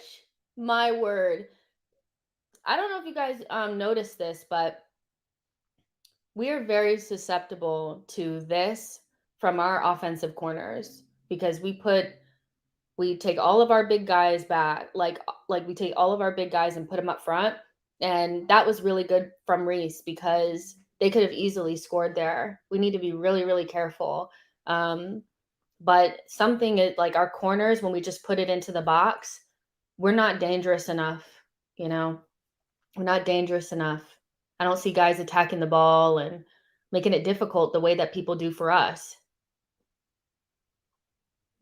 Run, run, run, run, run, run, run, run, run. Good. Don't foul, Eddie.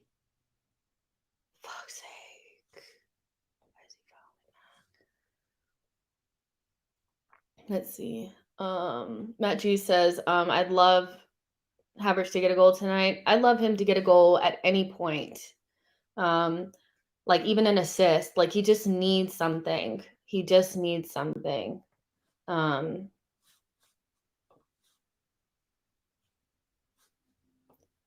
But yeah, just like I was saying. Oh shit. I'm making mistakes. We're really susceptible on our own set pieces. Corners. Don't worry, I'm changing the score, you guys. There. All right. All right. Let's keep going. We need a second. I need this to be out of reach. Come on, Ramsdale.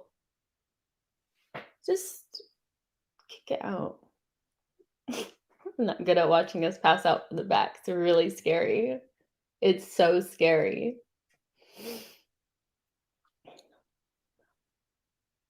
All right. That's good hold-up play from Havertz there. And I just need to see a little bit more us getting into those good positions and creating goal-scoring opportunities. Oh, it's okay a little bit. It's okay. Press, press, press, press, press. Good. Now we win it. When we win it, we don't need to pass it right back to them, Tommy. Yes! Corner. Okay, so did you see that? Tommy, he won it, and it was coming straight to him. He passed it straight to the Brentford player. I mean, lucky that, like, went out for a corner. But, like, can we not just give it straight back to them, please? Thanks. Come on, Tommy. We are so susceptible. I think we should leave one good person back.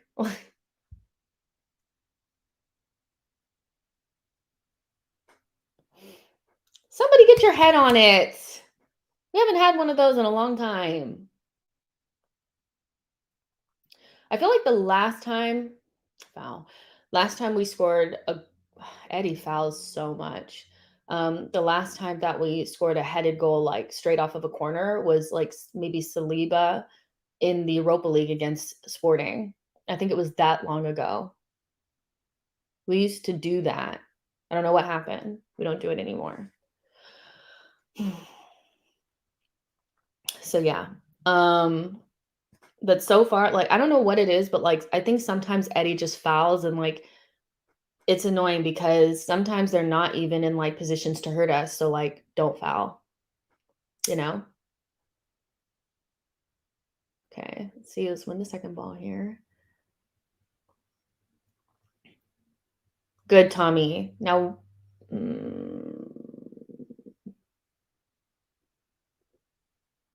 good anticipation from Georgie there. Oh, you're offside. We need a second goal.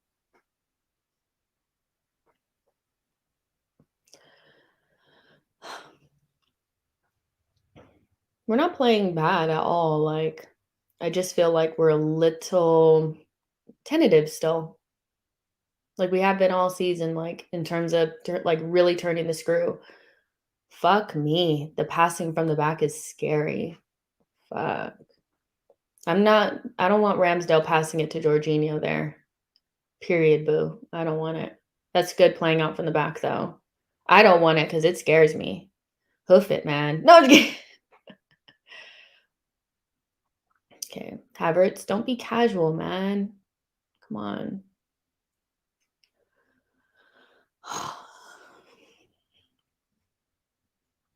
I still need to call the auto shot back, but I will do that at halftime. Good ball. Let's go Sego Jr. Sego Jr.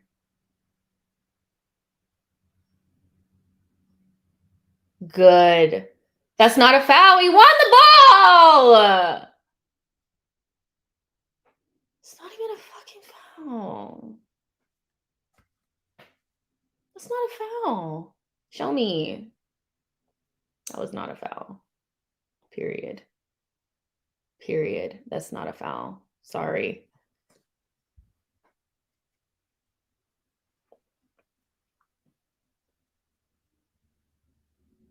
Win it. Good. Now just pass, relax. Do the business. Okay. Relax, pass, do the business.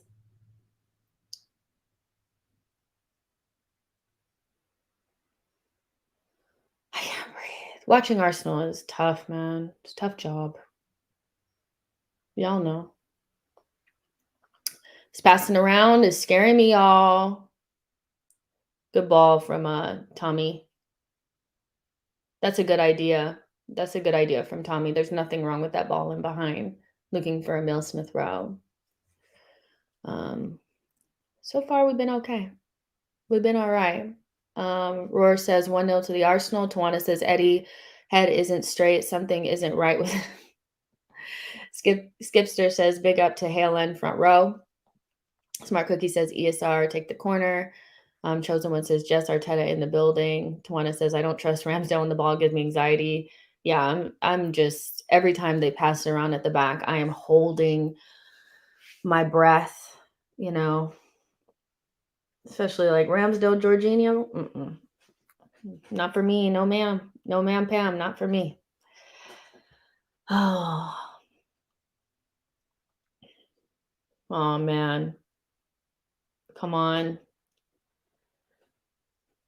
I just need, you know what it is? It's like, I just want to see us go to like another gear. The only time I saw us go to another gear was when we were trying to beat Manchester United in injury time.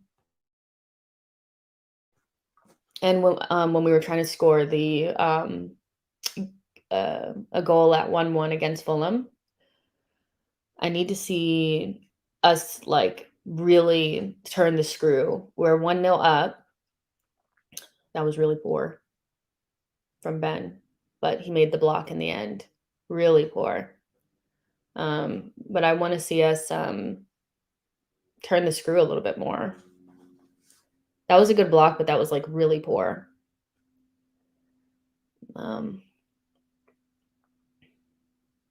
Yeah, PSV was another game where we turned the screw. Where we were like really desperate to get the second goal. But again, that was like our starting 11 too. That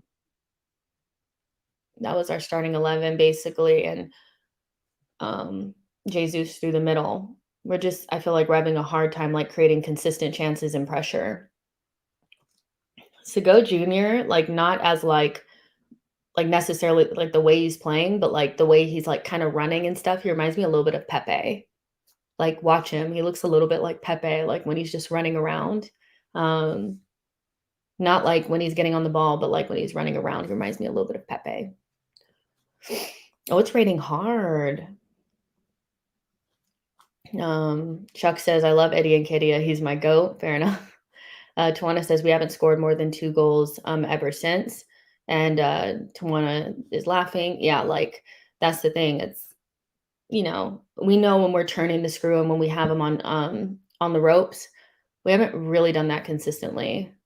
We scored our first goal and like, I think not like we've sat off, but like we haven't been able to go to that next level so far. We scored maybe like what, 10 minutes ago. So yeah. Yeah, about 10 minutes ago we scored.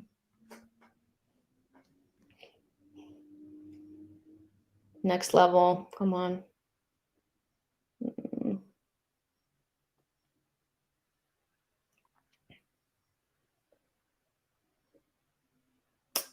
I'm not happy.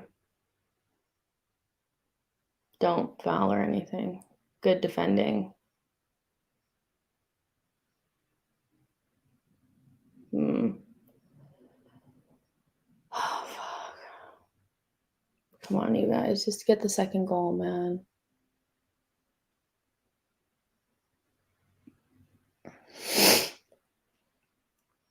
Good, Eddie.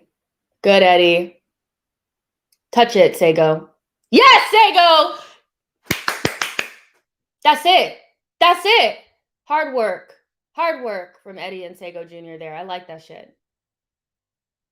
Good, Nelson. I like that from Eddie and Sago Jr. I like that. Hard work. They made a mistake. You take the ball off of them. That's it. Do them like they would do us if we fucked up right then. Oh, good pass. Oh, almost a meal. Good, Georgie. Just take the ball. Thank you.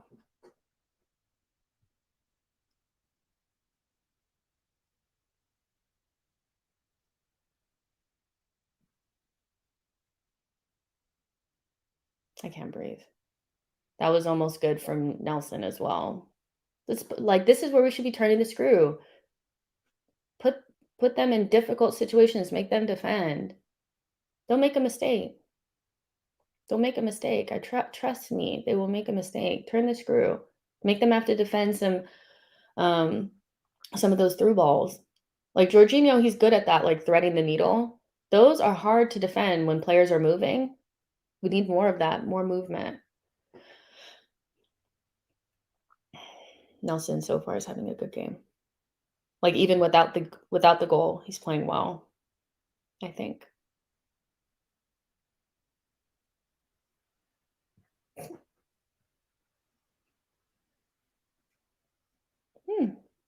We're determined to make that mistake, aren't we?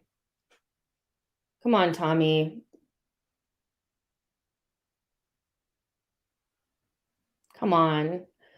We are determined to make that mistake at the back. We need that second goal, man, because we're going to give one of those away. We're just not clean enough back there for me.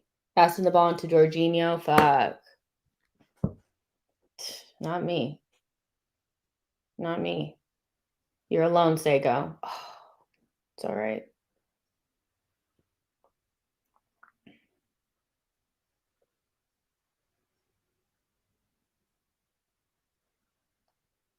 Jesus, what was that? That guy dribbled through a couple of our players.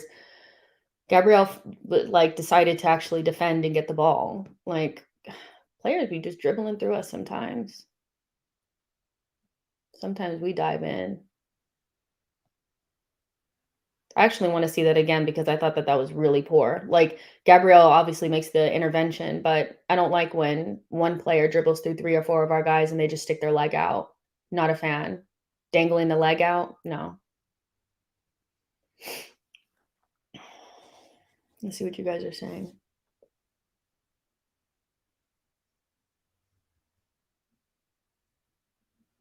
Where are you flicking it to, man? Come on. Kivior, you're not on the same page as the rest of your team. Where are you flicking it on for? Hugo says, I need Havertz up front. Hugo says, always one defender giving me bad vibes. Tawana says, the back line isn't stable without Saliba, and I don't like that. Ben should be a leader. I don't like it. Yeah, I hear you. Yeah, there's just a little bit something shaky about us back there.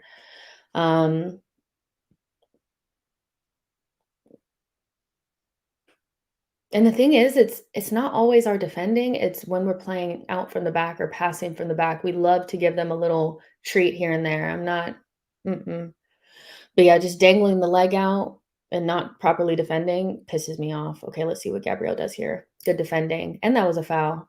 Nate.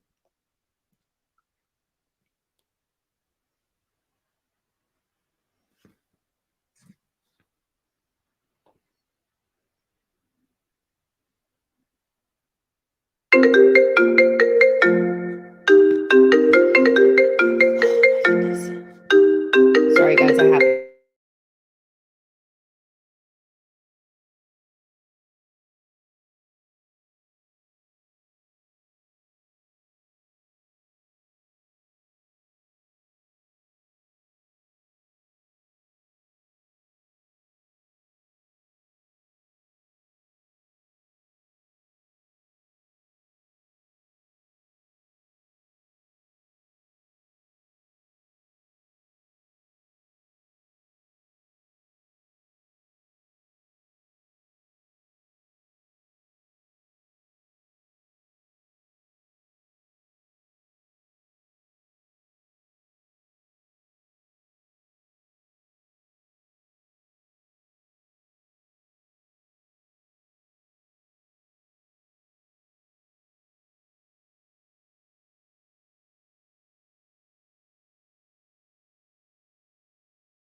I am so sorry, you guys.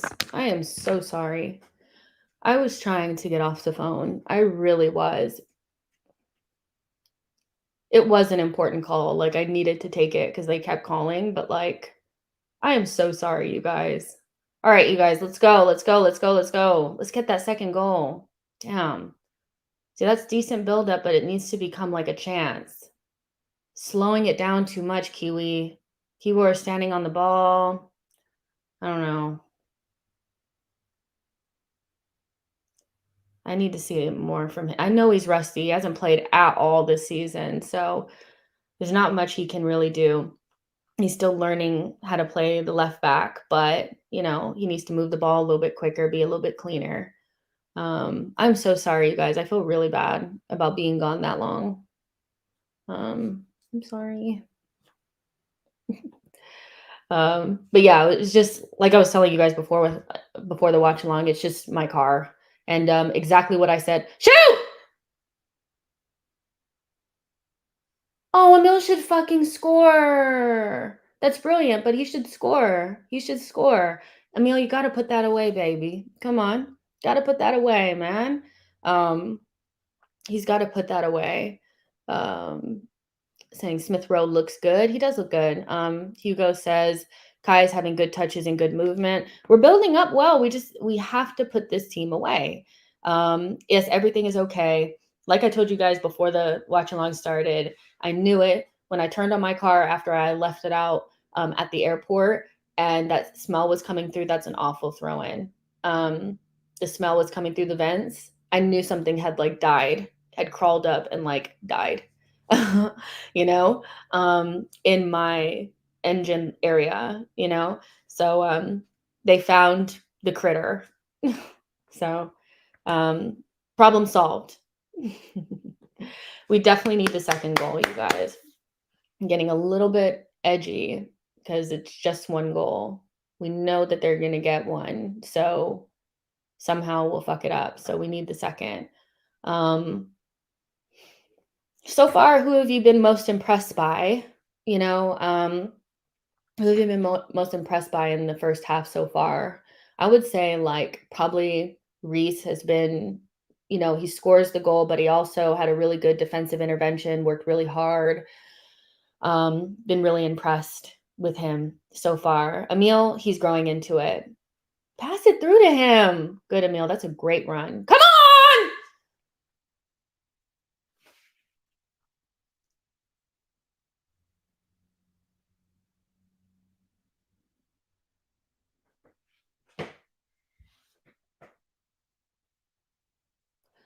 Why didn't he just shoot? Why didn't Kai just shoot?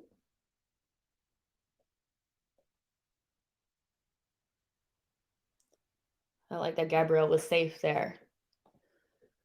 I'm glad Gabrielle was safe there. Hugo says that run gassed him. Demore says we need the second goal by halftime. I agree. Tawana says Nelson has been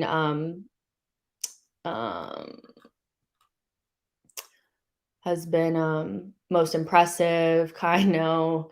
I'm seeing a lot of Kai Havertz. Yeah, he has to just get to shoot. We've seen him strike a ball before at other clubs.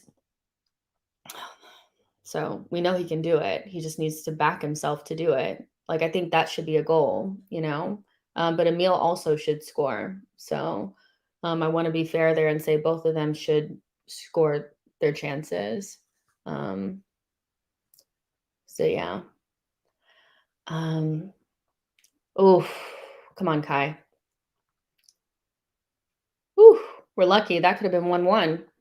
Wissa should put that away. See, this is why we needed to score the goals, because a better striker puts that away. Yeah, I wasn't feeling that. That was a clear chance. Goes across the goal. Who's marking him? Who's marking him? I don't love that from Eddie. Just hold the ball up, Natalie says Kai seems so nonchalant in front of the goal. Tawana says, I think he reads those mean comments and he's being safe. I don't like that. Yeah.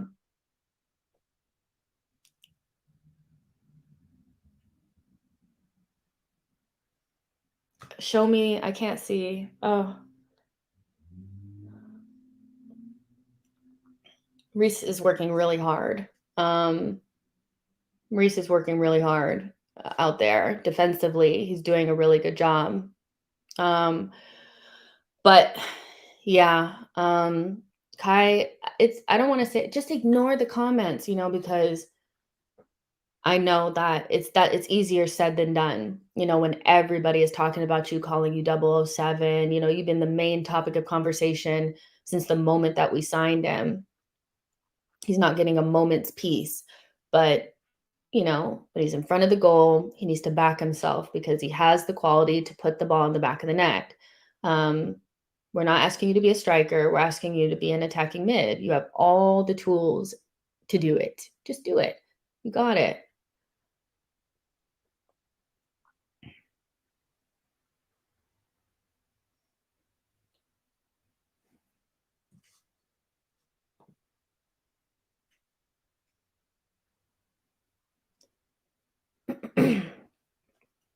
Let's see. Diallo says Havertz should have shot with his left foot. Angle was closed off with his right. Yeah, the cutting in. Didn't understand that.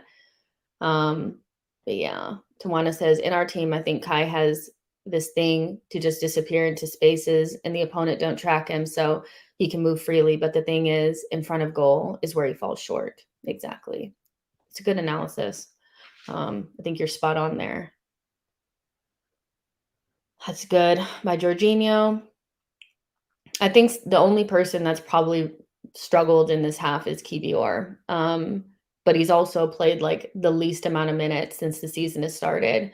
So I want to be, oh, that's good. So I want to be fair to him in that, but I need to see him to be cleaner on the ball. That was a good little run from Eddie there. Would like for him to take a shot, but we're getting into good positions pretty easily against them. It's just, for the love of God, can you guys just get the second goal? Like, why are we so allergic to the second goal? You know?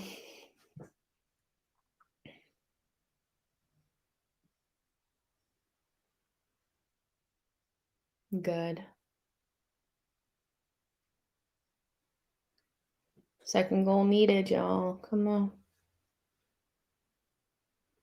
Yeah, that wasn't a bad run from Eddie at all. Just need, I don't know. He tries to do a little move. I don't know if he could have shot it or not. I'm not sure.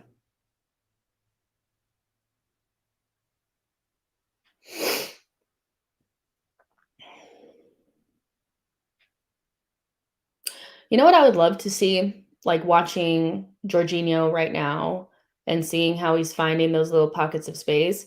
I would love for us to just play like a double pivot at some point and just try it with Jorginho and one of our more like athletic center mids, like, Partey when he comes back or Rice. I would like to see it because if he could venture forward and play like and find those little seams, I think it could be kind of dangerous to play that way.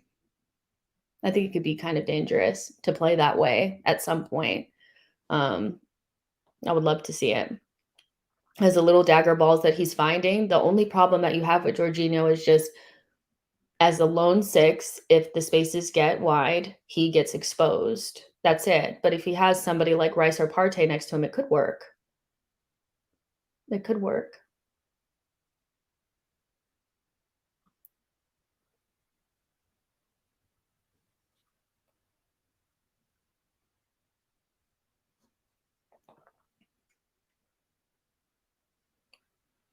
Sure.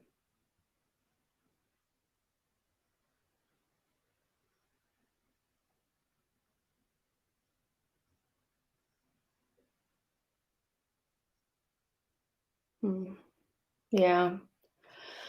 So obviously what you're looking at in this game too is what mental state is Ramsdale in. And I would say that I think, like, he's making the little mistakes with the ball. So that means that he's, feeling some type of way. But he makes those mistakes anyway, and like whether he's the starter or not. So I would just say that he's playing like he normally does, which is the reason why Rhea came in, is on the ball. Sometimes he gets caught either with a poor pass or trying to do something he has no business doing, and we give up a goal, and that's kind of why Ray has been brought in. Because as poor as Rhea was on the ball the other day, he didn't put us in any danger to get nicked the way that Ramsdale just did right then. And that also rattles the rest of the defense when he does stuff like that. So he just needs to cut it out.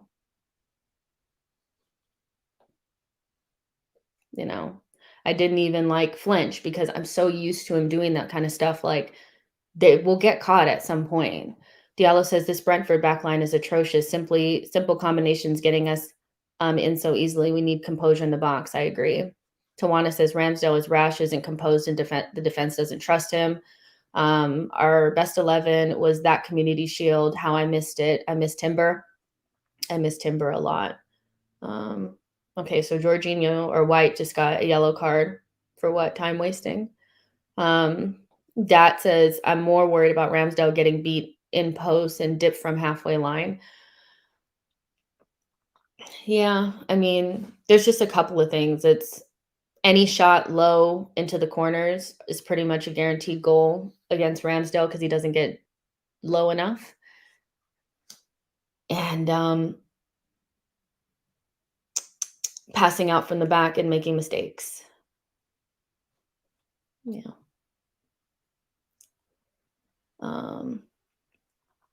I haven't liked our last 5 minutes. I think we've kind of went off the boil a little bit, making that kind of all started with the Ramsdale mistake back there. We've been a little shaky, so we need to gain some composure back. There's just no reason to be rattled. We're 1-0 up, comfortable. Brentford have been awful. There's no reason for them to, one, be in the game and for us to be rattled.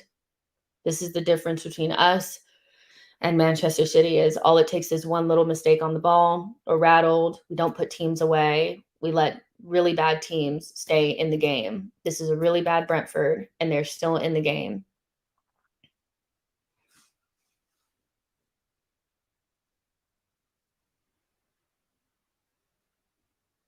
Turn, Kai. Kai had so much space to turn there. Come on, bro. You had space. Fuck the wall pass. Turn. Shit. Come on, let's stop playing fucking safe in the attack. It's a good ball. That's a good ball. Good Reese.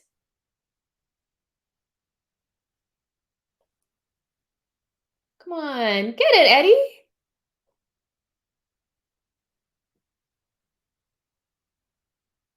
Kai, come on. Turn and do them. Come on. You got it. Come on. He is loving a wall pass right now. I'll tell you that. I'll tell you that.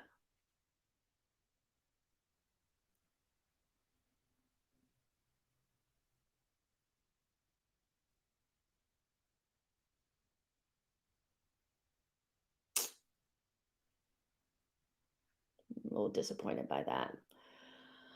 We're getting all this passing. Come on. Okay, fuck off. Fuck. Let's see. Hightower said, Jess, I think you're rattled, not the team. Yeah, maybe. Tawana says, I'm telling you, Kai needs to let go. We need him to come good.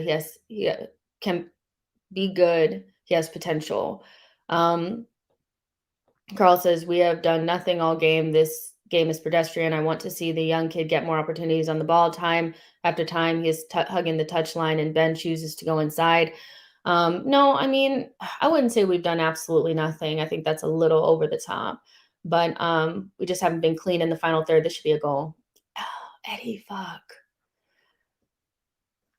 We need a striker for real. Because we should be 3-0 up right now. These chances that we're getting need to be falling to killers. And we've been so lax. But I wouldn't say we've done absolutely nothing in this game. And for it to be so many changes, it's not as pedestrian, I don't think. as I thought it would be. I thought we would be a lot worse. They're connecting really well. They're especially in the middle of the pitch when we get in and around the box. That's where the breakdown is. So, yeah.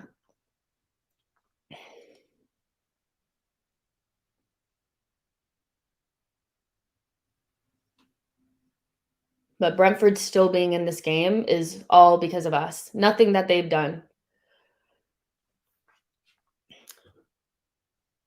I don't know why Gabrielle just kicked that ball like that. But yeah, the only reason why Brentford are still in this game is because of us. That's it. Another goal demoralizes them. It makes them start, you know, paying attention to their weekend, the game at the weekend. It's just, I feel the same storyline.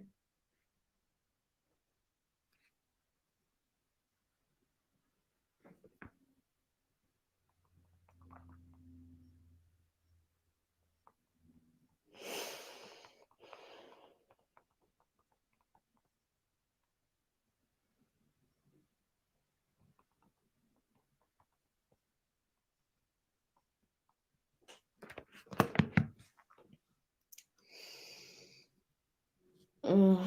Hightower says our dominance does not equal the score. That's my biggest problem. We don't capitalize. It's true. Like it's been the theme all season. We're just not scoring enough goals. We're not twisting the screw enough for me.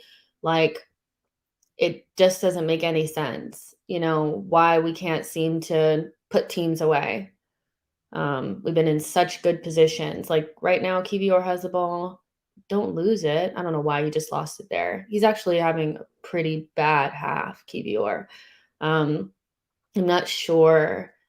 I've seen him play much better than this. I'm not sure if it's a confidence thing or what, but the guy is just giving the ball away every time he gets it, basically. He needs to get it together and quick, fast.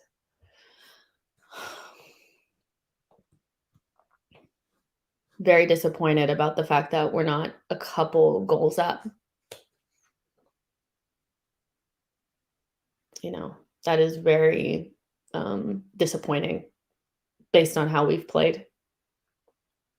Okay, they're in behind Ben. It's a fullback, by the way. Ben should be able to handle him. Good. Okay, half done. Yeah, I mean, my thoughts on the half are just that the only reason why Brentford are in it is because we've allowed them to be. We should be 3-0 up. We should be, Brentford look like they could not be asked to play this game right now. Like, do you see the body language of Wissa and Mbomo? Like, these are players that, like, it reminds me a lot of, the Manchester United game. They came into that game with poor attitude, not really working hard, but we kept them in the game because we were not clinical. And 1-0 up, we scored that in the 8th minute. We never really got the screw going. Like, we just kept kind of like getting into the final third, not punishing them. It's just a lot. So, yeah, although I'm happy that we're 1-0 up, 1-0 up is just the same recipe that we know. We'll give up a silly goal and then we'll be under stress. So we have got to put teams away. And right now, our main issue as a team is creating consistent chances and being clinical when it matters. So yeah, Reece Nelson has played really well in this half. I thought Emile Smith-Rowe was quite good, and Tomiyasu, they all kind of stood out. Jorginho and Gabrielle were really solid. Playing like people that have been here before. Gabrielle has been safe, not doing anything that's going to risk us. I thought Jorginho early had a little bobble, but after that, like, he was really good. Kivior, really poor half, really needs to step it up. One of the reasons why we got him was because of his ability to pass from the back, and he is showing nothing of the sort. He looks very out of whack, but it could be because he hasn't played at all this season and he has low confidence. Eddie, you got to score. That's your job. He's had about 2 opportunities to score, and he hasn't. And so we need a striker. We know that. He's been okay and everything else, but like your whole job is to score. Seiko Jr., I think, has done well for himself. Like there wasn't a lot going on that side, but I thought he did a good job. So I'm not going to slate the kid. He was fine. Ben still looks tired. I really wish he would have gotten an opportunity to rest in this game. Who else? Ramsdale, his normal self, pretty normal, and then makes one mistake that could really cost us. So nothing really different for him there. And yeah, that's pretty much the whole team. People will blame Mikel Arteta for this if we go out. But in reality, this team has been more than good enough to get 3 goals, and they've just kind of it's like they think more chances are going to come, and more chances will come, but you need to just put these ones away. 1-0 is just way too, and I just fear Brentford scoring and then us panicking. Don Arsenal TV says Nelson's not gone past the opponents. One, Sago not yet. Havertz not a footballer, and that's why Ramsdale's been benched. I think Nelson has been probably our best player, so I don't think he's needed to go past. We've been able to actually access the box from central areas because they're really poor. And I thought Nelson, some of his best work was more centrally focused than out wide trying to beat his man. So I'm really not like they didn't actually have to beat their men 1-on-1. We just needed to pass through the lines and we were in. Sago Jr. is a kid, so there's actually nothing I'm going to say about him. Havertz, he actually did a lot of really good things in that half, but he needs to put his chance away. And Ramsdale was just Ramsdale. I'm having a hard time with like Reece Nelson really didn't do anything. Actually, he was probably our best player that half. And we were cutting through them so easily. Like, really, it was the chance that Emile Smith-Rowe had and the chance that Havertz had. You put those 2 away, and then the chance that Eddie has, and we're 4-0 up, and then the game is done. So that's kind of where we're at right now, is same old story. We dominate the game. We give them pretty much nothing. Any chance that they really had was like almost self-inflicted from us. And we just didn't put them away. So we'll see how the second half goes.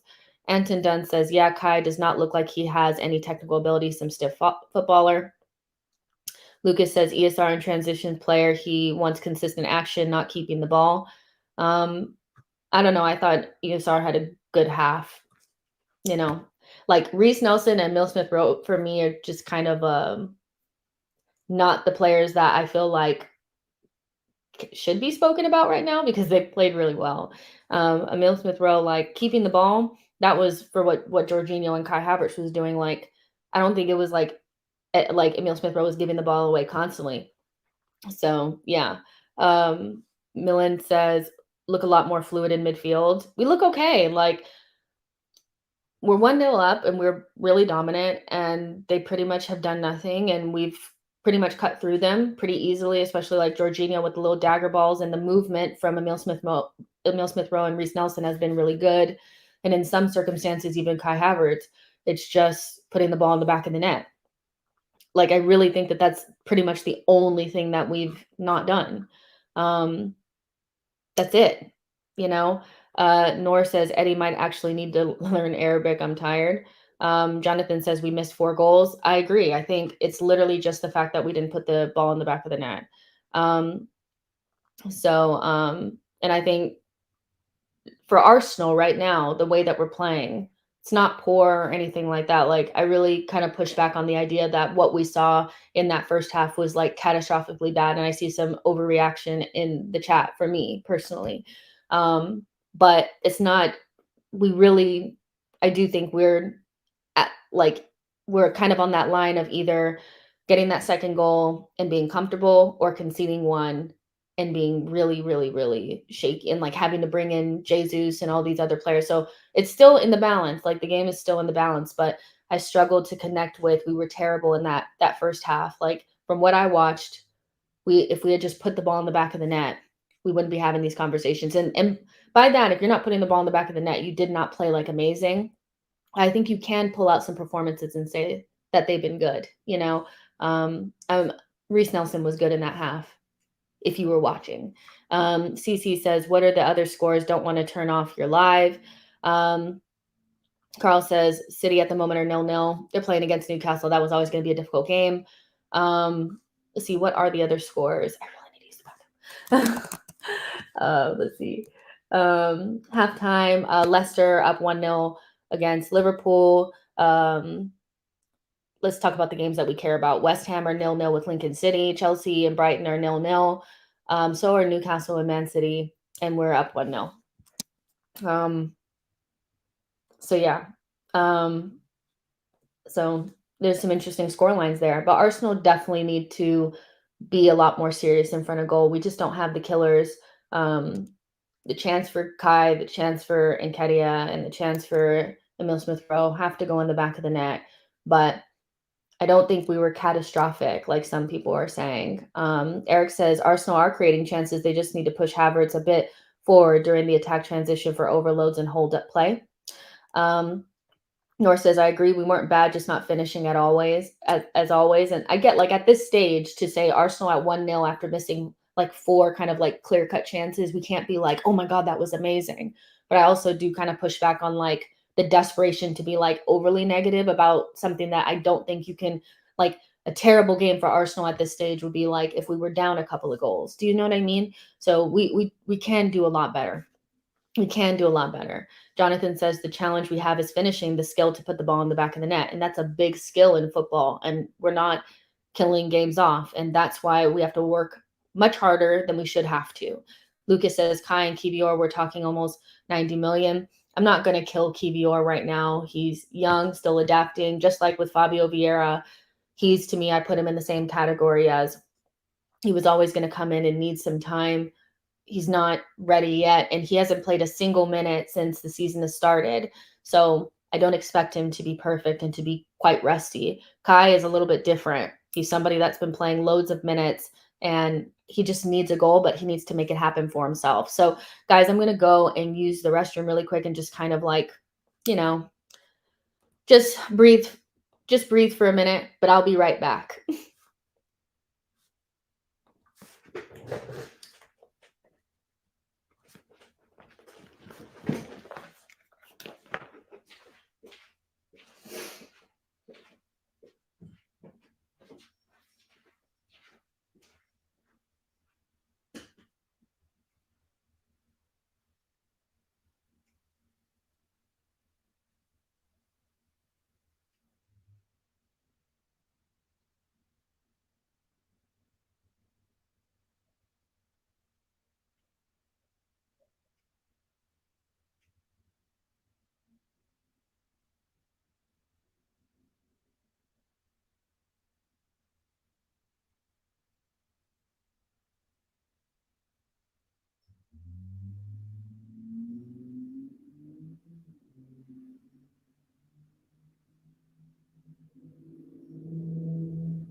I'm not even muted, y'all. So one thing I forgot to do was mute. Sorry, I wasn't doing anything where I needed to be worried about y'all hearing me. So yeah, and this is the point in the show where I'm going to tell you guys that I'm hungry.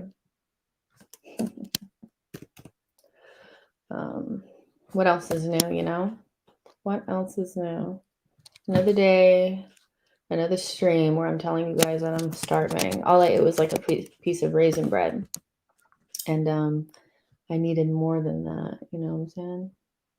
But I hope you guys are enjoying the stream. Make sure you guys like the video and subscribe to the channel. And then obviously, like right after the game, we're going to go into player ratings, and the link for that is in the description box, as well as pinned in the chat. So you guys can set a reminder or go ahead and, you know, like that video if you want. But yeah, we're going to go straight into player ratings after this. I'm just, you know, setting up my next stream and stuff. But how you guys? How you guys feeling? How you guys feeling? Chosen One says, Jess, we can be the thorn in the side of Man City that Liverpool has been, even though Man City has been the best team since Pep arrived.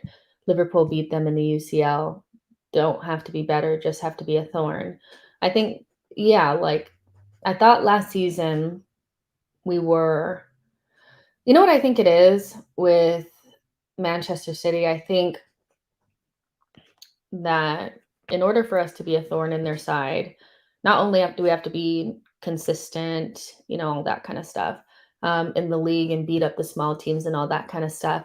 But I think when we come up against them, we really need to let go of this inferiority complex. I think we've had it for many years when it comes to them. It's why we can't even get draws against them, why it's always a loss. And, you know, it's hard to beat Manchester City. It really is hard to beat them. But I think a lot of it is more mentality than anything else. That's my thing. So until we decide that we deserve to win games, you know, even though they're really good, we won't beat them. And I think part of that might have to do with the fact that we have a manager that, you know, coach there. Maybe he is like very cautious about Manchester City and, you know, it scares the team or something. I don't know. But until we decide that we're just as good as them and we can beat them, we'll always go into games really timid and tense against them. And you cannot beat them if you're afraid to lose. And right now we go into games against them like we're so scared to lose. We make a big mistake, we give them the game, and it's over. It's really disappointing, but you know, we can be that team, but you have to believe that you are. And I think we have a little bit of imposter syndrome. Yeah. And we're off. Second half. Let's go. Okay. Let's see if we can get another goal. Because the second goal that's a foul from one of our players. Okay. What's it called? A second goal completely demoralizes them and makes them just start focusing on the weekend. That's what we need. We need them to completely just be like, you know what, we're not winning this. You know, they're probably surprised that they're even still in it. The only reason why they are is because we're just bad finishers. So yeah.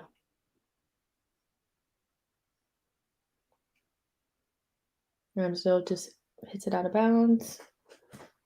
Right. Wake Up Mind says Arteta needs to come out of Pep syndrome. Gian Tesco says Havertz is dreadful. Even basic passes, he makes them look difficult. Eric says, I think not scared. Arsenal are getting better against bogey teams stadiums. Fair enough. Yeah, I just feel like when we played them at home last season, I know we didn't have Thomas Partey, and that might have had something to do with it, and no Jesus, but there was just a tenseness around us that we hadn't had all season. And we were at home, and I just feel like We were so afraid to lose. Tomiyasu makes that huge mistake in the first couple minutes, and bam, game is basically done at that stage. And then we give up 2 really sloppy goals after that. So yeah, I just would love to see us play them without some level of fear. And right now, I just feel like I see fear. Maybe it's me projecting that onto the team, but I feel a level of fear there. Eddie gets called for the foul there. So yeah.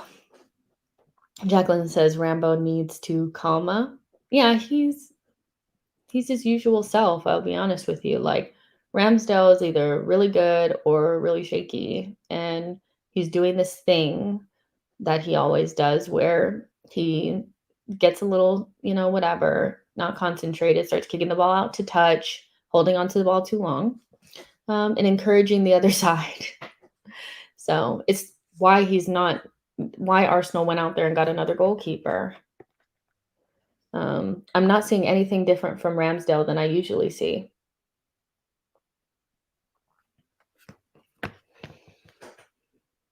You know, you guys watching Brentford right now, they're creating absolutely nothing. They're demoralized. They're out of ideas, and one more goal and it's done. Arsenal really just need to put the ball in the back of the net. I cannot stress it enough. That's good hold up play from Eddie there. See, Millsworth throws quite deep, but I like that he's not afraid to receive the ball. And he's making his presence known. The worst thing is when all your midfielders are standing behind their defenders, afraid to get the ball. I like that Emil's not like that. Okay, this little chip ball that we keep doing isn't really working. Okay, Sego got absolutely bodied there. Oh my God. Now they're by us. How long before somebody stops the ball? How long before somebody stops the ball? Oh, shit. Good. Good defending, Kiwi. Now get your ass over there. Kiwi almost fell.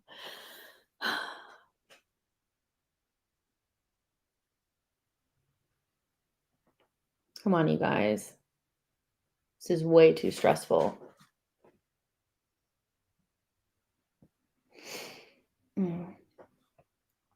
Eric saying more urgency from Arsenal in this half. Hopefully we see some more urgency. Right now, I haven't seen the urgency just yet.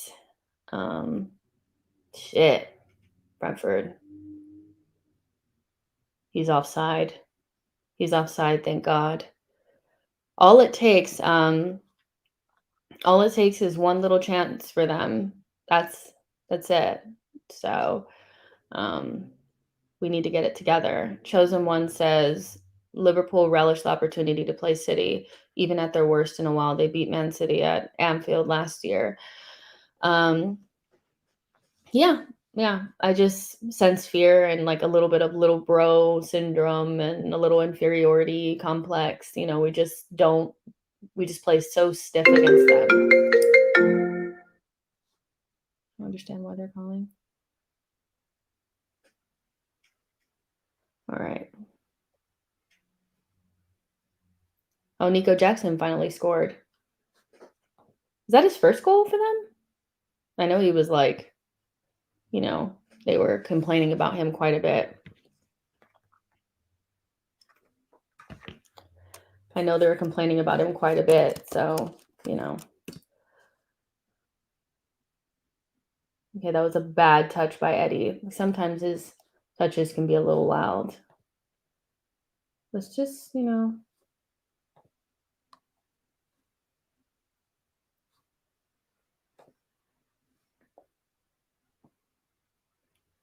on.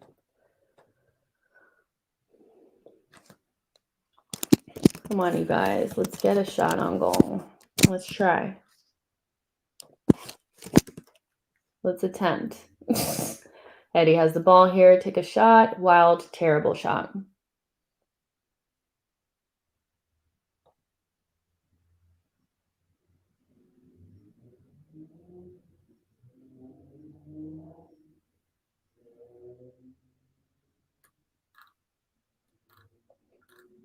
The hell?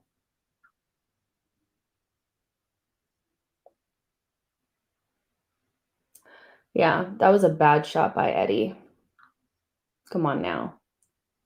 You're not scoring from there. You don't have that in your locker.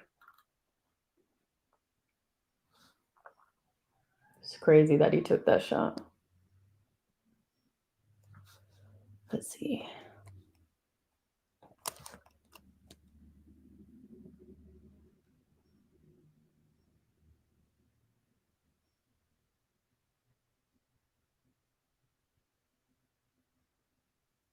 It's a good roll by Eddie. Let's see. Can he beat Pinnock? The pace? No. Kind of just gives the ball away there. Where's he going? And then we lose possession. What are we doing there?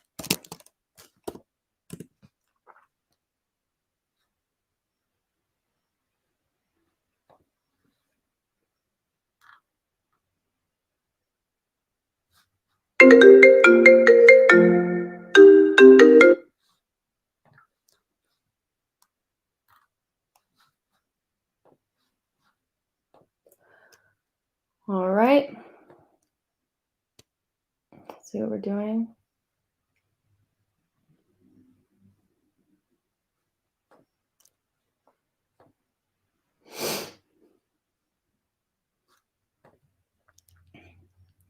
If we could just get a shot on goal, that would be great. I would accept that at this stage. Come on.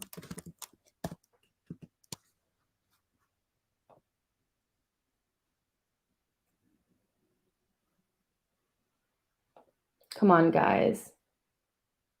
Come on, guys. Get a shot. Score that second goal. Put it out of reach.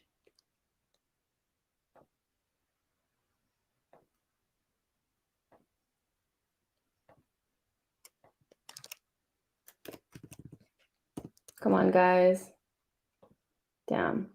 Eddie, another fucking foul, man. Come on. He has got to stop that shit.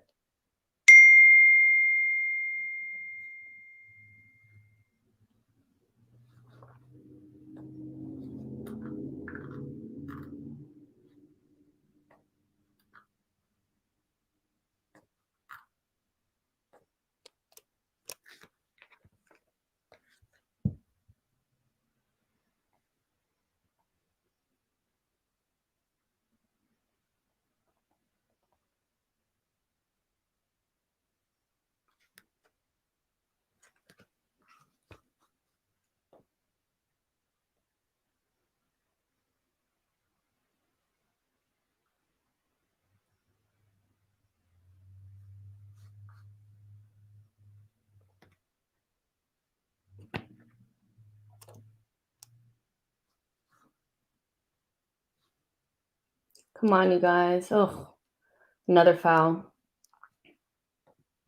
Don't you just get that weird feeling that something bad is about to happen?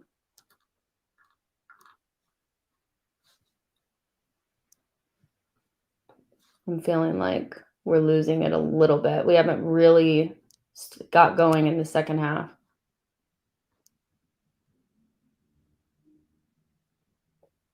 You guys think we should be making a sub soon?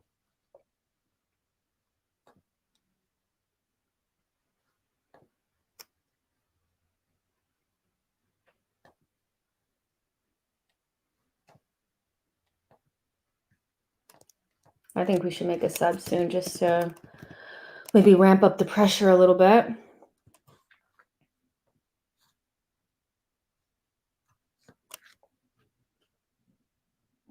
Come on now.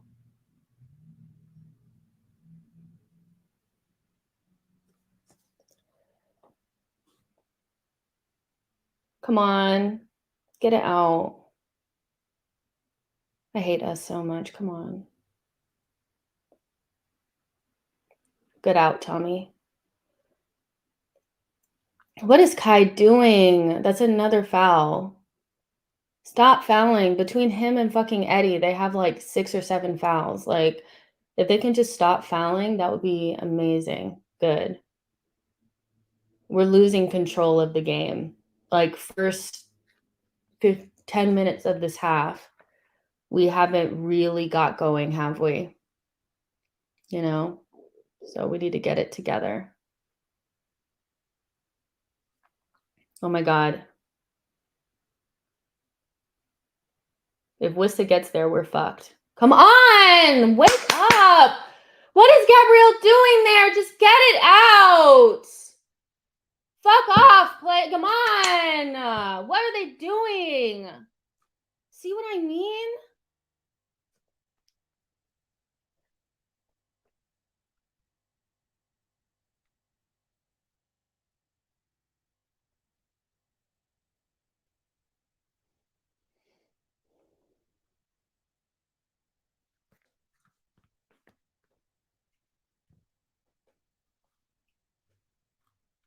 We're totally giving this up. You could just feel it.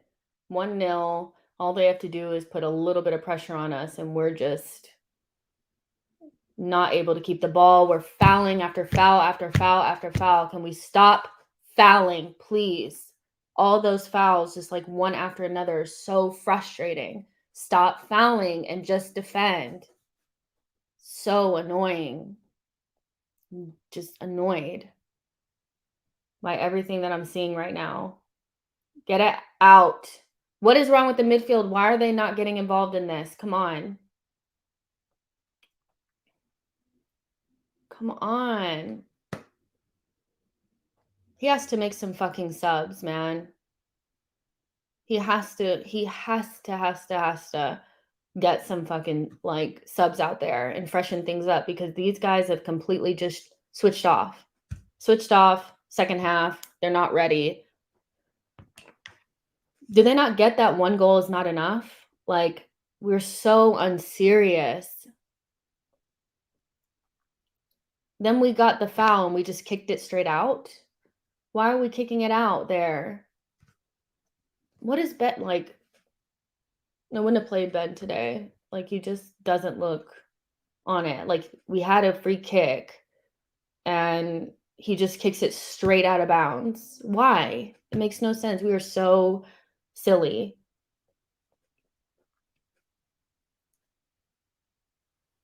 Nah, this team is definitely giving it up. We want a ball back. Now, can we get just like a semblance of possession? Just an inkling of possession? Can we just like even like a shot on goal would quench my thirst at this stage? God, we just look so like, come on. Emil Smith-Rowe is making the fucking run, Ben. Why can't we find that pass? Fuck's sake. Come on, just pass it. What is that? Just Emil Smith-Rowe making really good runs into the channels on that side. And we just cannot find that pass.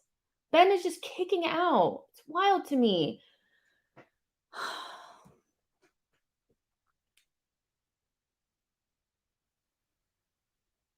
What are we doing here? And like, as a general rule, when an Arsenal player is making a run into space, we do not find them. As a general rule, we always turn backwards and kick it back to the goalkeeper. Just fucking hit him in the channel. Can we not make that pass? If we can't make that pass, shocking. So now you want to shoot. You shoot when there's no chance in hell you're making that. What is Gabriel doing? Why is he turning the other direction? 2 times he's looking that way. What is he looking that way for? You guys. We're making this game way more difficult than it needs to be. Like,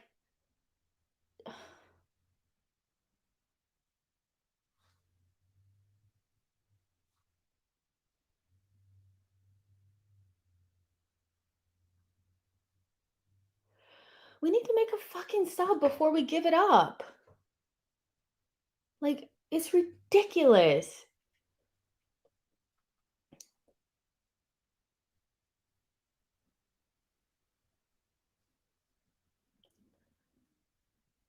We're not good enough to do 1-0 like this because we can't keep the ball.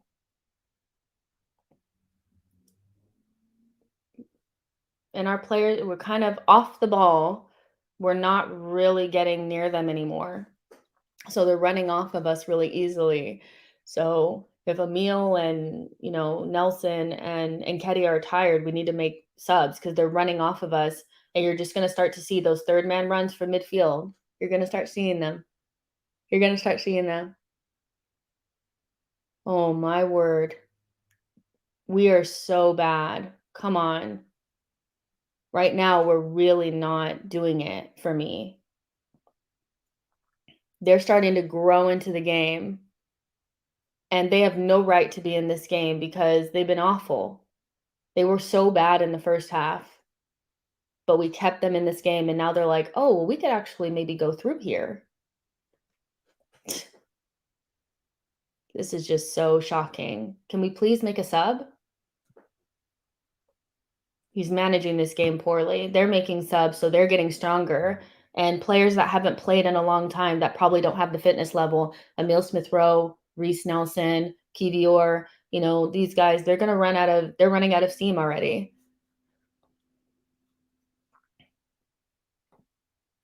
And this is what I didn't want. If you're 3-0 up in the first half, then you don't even have to think about bringing Odegaard and Jesus on. But I'm starting to think about it now. Because we need to put this fucking game away. One of these are going to go in the back of the net. It's just so fucking obvious. It's painful. Painfully obvious. Why are we doing this?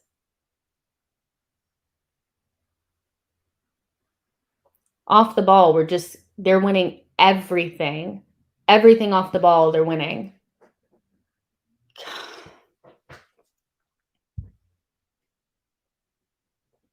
Come on, you guys. It's nonsense.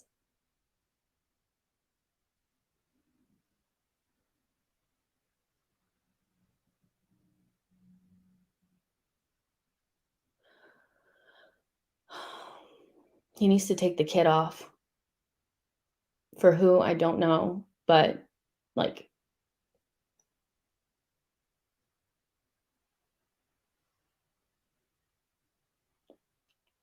he needs to take the kid off. It's not his fault. It's not his fault. He's he's a kid, what is he gonna do? But he needs to come off now. Every time he gets the ball, they're just shoving him off the ball and taking it, and, I hate when I feel like Arteta does something like this and tries to make a point, "You guys wanna see kids? Well, here's a kid." Well, come on now. Oh my god, we're tragic. Get the fucking ball out. Goal. That hit the fucking post. Does he not see that it's happening? Does Arteta not see this happening? We are conceding. That was it. That was so close. They have all the possession off the ball. We are not winning anything. Does Arteta not see that we're about to concede? Ben is shot. Ben is gone. He cannot off the ball. He's getting ripped. Oh my fucking. Let me stop. It's not that serious. This team is not gonna kill me. Because Arteta needs to start making some fucking subs. Is this guy not off? What are they doing back there? Can they get fucking serious? Now their crowd is up for it. They've made subs. What are you doing, Arteta? Sub the kid off. What are you doing? Arteta, what are you doing? This is so dumb. This is so dumb. The kid had a good first half. Since he's not getting the ball, I think he should. Exactly. He was fine in the first half. I actually didn't have a problem with him starting, but now he's finished. He just needs to come off. And off the ball, we are atrocious right now. Either the players are tired or they just said, you know what, it's not important to get second balls. It's ridiculous. Jesus and Zinchenko are coming on. Win it, Eddie. Good. He was fouled there anyway. We're losing control of the entire game. Like, the fact that we cannot stand up in a game like this and control it from minute 1 to minute 90 is so bad. Like, it's so bad. So yeah. I just wanted to see Arteta make the subs. You know, like, we need subs. And we would have been so mad if we had just conceded. Because it's obvious that, like, it was obvious that we were getting close to conceding. So obvious. So obvious. And I just see a bunch of guys jogging now. I don't know if it's lack of fitness because they haven't played, but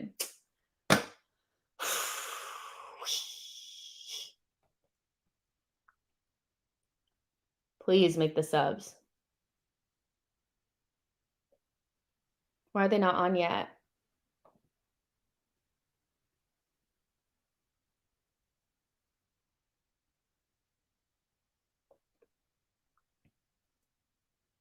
Come on. Good job, Sego Jr. People talking about him. I can't even say anything bad about the kid. Can't even say anything bad about the kid. He had a decent first half, and then the second half, we couldn't control the ball worth a damn. So nothing wrong with the kid, you know. Got his first little opportunity out there. He was fine in the first half while we were playing good, but the rest of the team just kind of lost it.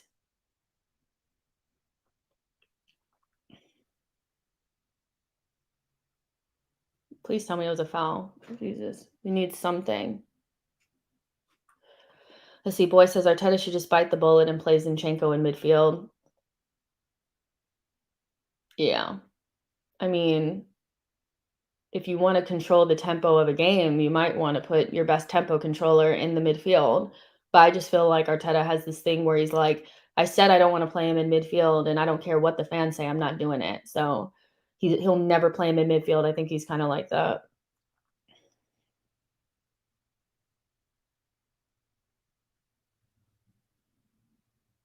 Let's see.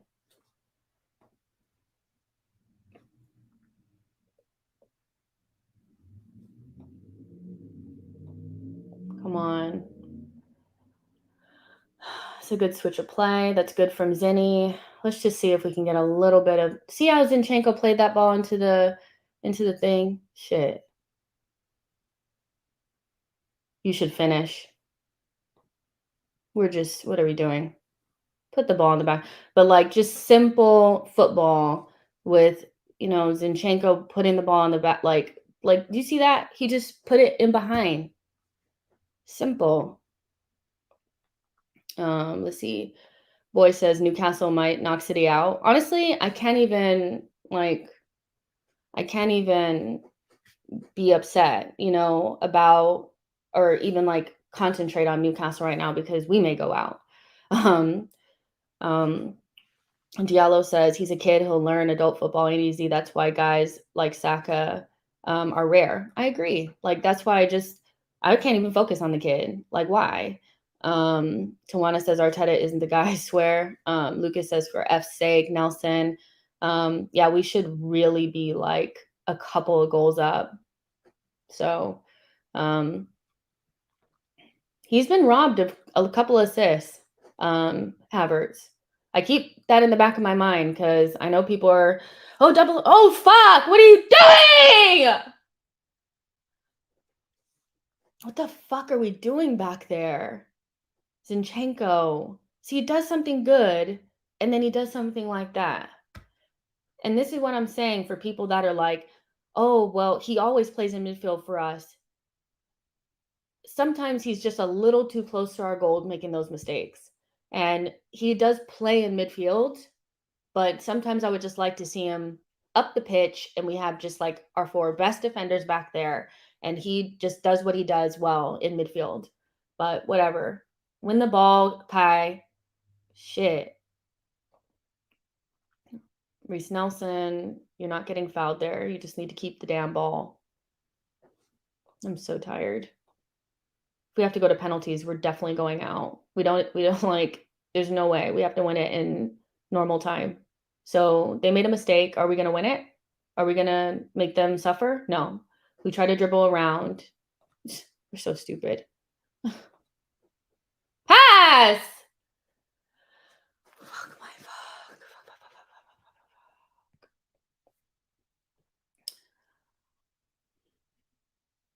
Watching us is so hard. I should have done watch-alongs last season when things were easy, when the sun was shining. Now I'm just watching us is so because we're just doing such obviously stupid shit, you know. But yeah, that's my thing about Zinchenko is that, like, obviously he's playing in midfield with us, but he does kind of like make the mistake once a game that could cost us. Sometimes we get done, sometimes we don't. But I just wonder if he was a little bit farther away from the goal, if it would hurt us as bad. We're just not creating the clear-cut chances like we should. I mean, we did, but that was our only one. The one that we had when Zinchenko and Jesus first came on. That was the first and only clear-cut chance that we had. Let's see. Tawana says something ain't right with the tactics. Yeah, it's just not clicking the way it was last season, but that makes sense because we have different players in the team now. And people have cottoned on to us a little bit too. So they know what we're going to do and they know how to stop it. We haven't found a way to persevere beyond people stopping us or playing a deep block. Like, we're just a little, I think trying to figure shit out. Hugo says, Jess, go full kid and get in the DM role. What I like, if I had the skills, I wish I could. I wish I could go out there and make it right. But I guarantee I would just be out there fouling. Be out there fouling. If we could just just put the foot on the ball. That'd be great.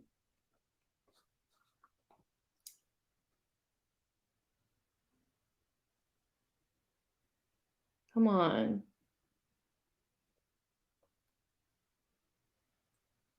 Oh, Nketiah, close. Close. Put his life in danger there. It's close. Left-hand side is looking a little bit better now that Jesus is over there. No offense to like Reece or anything, but like, we're just because Zinchenko is also over there and they're just defining the easy passes in behind that have been there the whole time. Like, that space behind them has been there the entire time, but we haven't had anybody able to find that ball in behind. And it's just, I'm not saying it's simple, like I'm not at their level, but Arsenal should be able to find that pass. Come on. That's great. Oh, that's unlucky, Jorginho. Unlucky. Are any of us going to stop him from dribbling? Let's see how long he dribbles before anybody gets to him.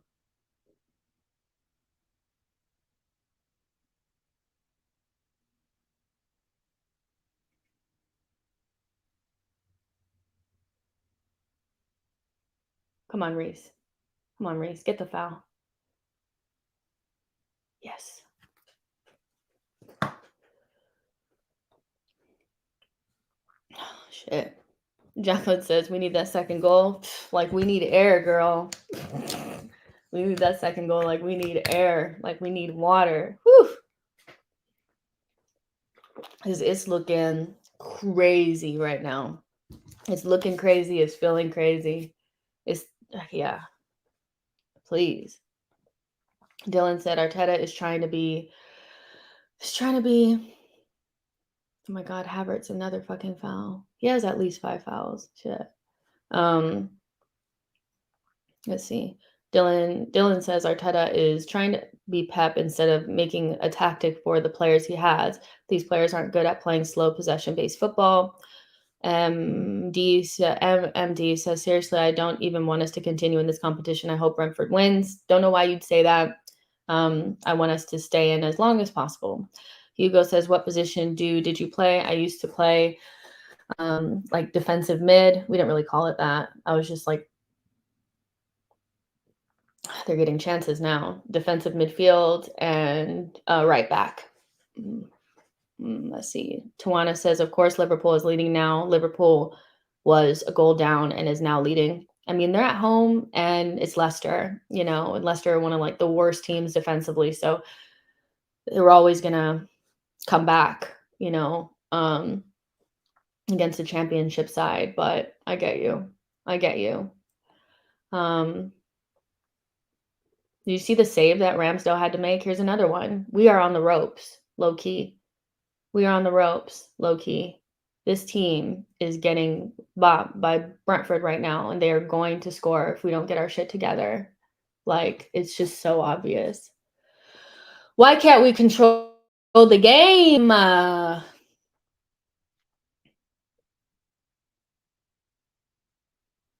Goal.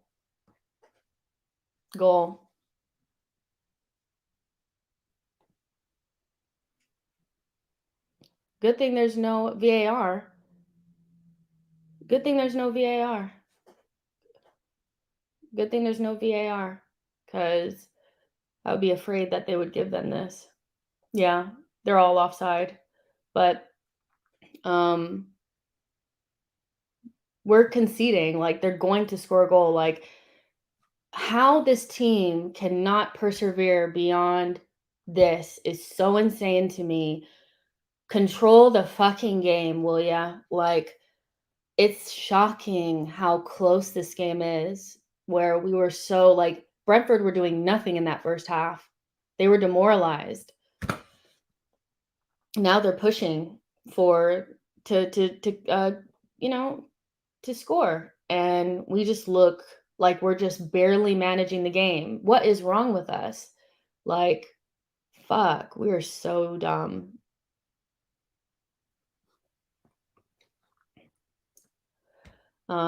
Yeah, it's just so obvious what's going to happen. Why we can't get control of the game is so crazy to me.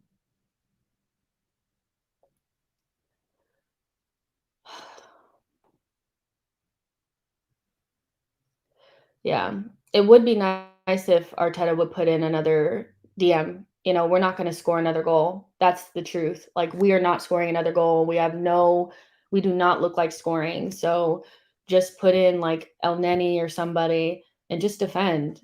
Like, shit. Look at them. They're getting all these chances that are bobbling around in our box. They're going to put one of these away. What are they doing? Just, what is Arteta thinking right now? Put in, like, I know we don't have that many like options in midfield, but it's worth it to even just like take ESR off and move one of our defenders into midfield, like Tommy or something, and just bring on it. Like, I don't know. I don't know what we're doing.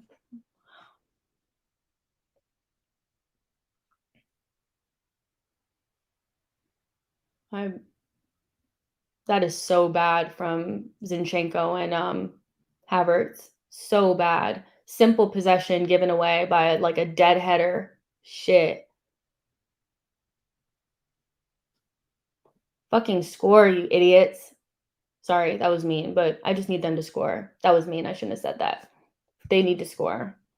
And they're frustrating. That I cannot wait for this game to be over. I cannot wait for this game to be over.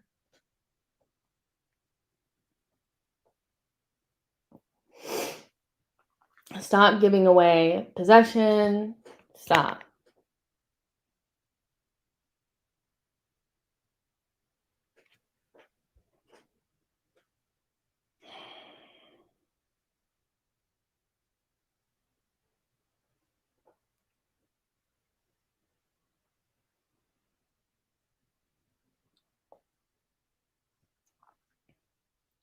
What did I tell y'all, though? Didn't I tell y'all that this was going to become the type of game? Good game from Reese. He really should have scored multiple goals, but he worked really hard. I told y'all this was going to be a type of game where we were going to have to bring in Odegaard and Zinchenko and Jesus. I told y'all. Hugo says, nobody besides Nelson looked up for this. Exactly. Like, I can't blame Reece. Like, he doesn't play that often, and he's playing with a side that kind of like, I mean, ESR fell off in the second half. Like, he doesn't have the fitness yet, you know, so I can't really blame him. But like some of the other players that were out there, like some of the lack of possession, the lack of like control of the game is really, really shocking, you know, from them. I can't blame Reece. He did pretty well. So now El Neni is on. And Odegaard. We should be able to control the game from here. God. I'm just over it. Not straight to the keeper. Not straight to the keeper.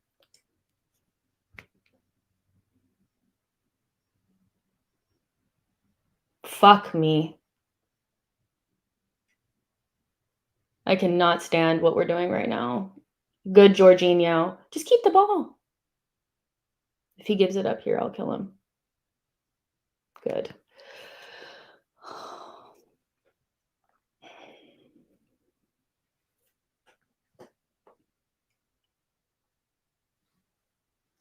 That official says Reece is a star. He just doesn't know it yet. Boy says Wild. He's putting El Neni on. I mean, we had to just get some more stability out there. Tawana says 2 6s and an 8. If we don't control it, we ain't winning shit. I want to win, please. I mean, right now, we should be able to see off Brentford, but I'm still not trusting us because they still have pretty easy possession, you know. Fuck!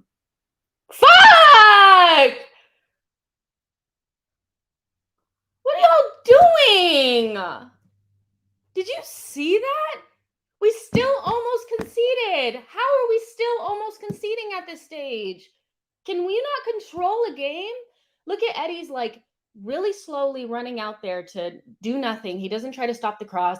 Then we don't handle it. And we're so lucky that Kivior saved that. What are we fucking doing? Y'all, I don't know if I'm gonna be able to do player ratings. I don't know if I'm gonna be able to do player ratings, y'all. I just don't know. Look at this. Look at this. What are we fucking doing?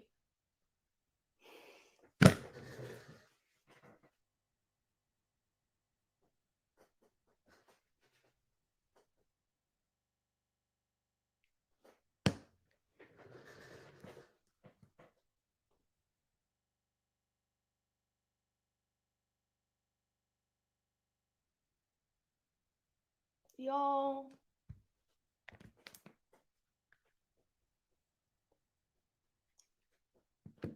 The drop off from the first half to the second half is so ridiculous. It makes no sense. And this team is just like ridiculous. I'm sick to fucking death.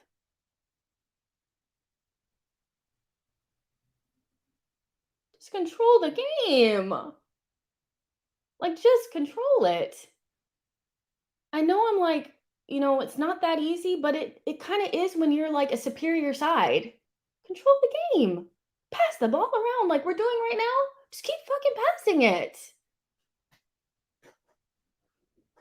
Honestly. Some of the shit I've seen today, I'm scared for Bournemouth. Because some of these guys are going to have to play. Shit. Nonsense. Nonsense. Nonsense. Be normal. Pass it.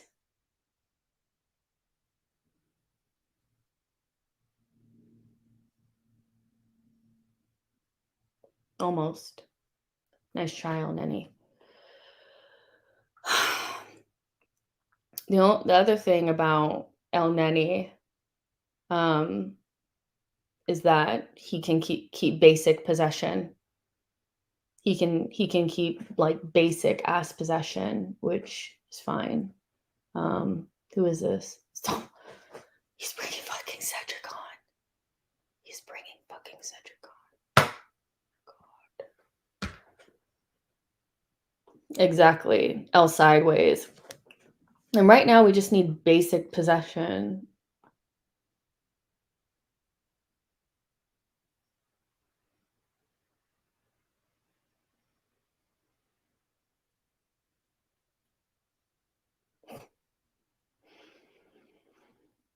End the game, please. Like, I'm done. Shut up, Thomas Frank. We're not wasting any time, buddy.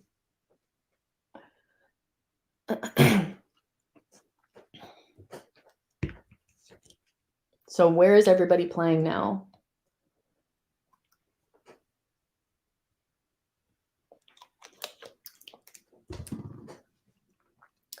I don't even want to talk about Cedric right now because y'all know what I'm going to say.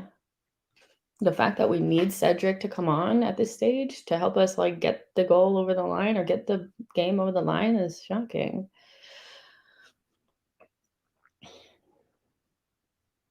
But where is everybody playing though? We're playing 5 at the back. That's for sure. 2 DMs. Everybody's a DM.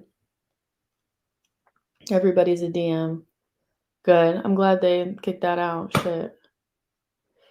Nashville says, Cedric time. Talk about it, Jess. I want to hear your opinion on Cedric. The less I say, the better. The less I say, the better. He's one of Arteta's worst signings. That's for sure.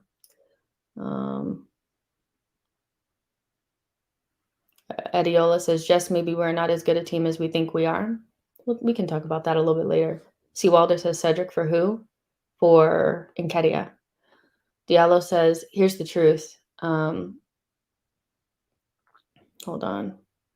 They're getting in our box, creating chances, and it's scaring me. Okay, here's the truth. Kai plays better with Jesus. In fact, he needs Jesus. Make of that what you wish. Yeah. I mean, everybody's been saying that he needs him and all that. But in general, I'm just whelmed. I'm just whelmed by Kai Havertz, to be honest. So, yeah. I mean, we probably have like about 5 minutes of extra time, maybe. To just kick it. The fact that we can barely kick it out is crazy.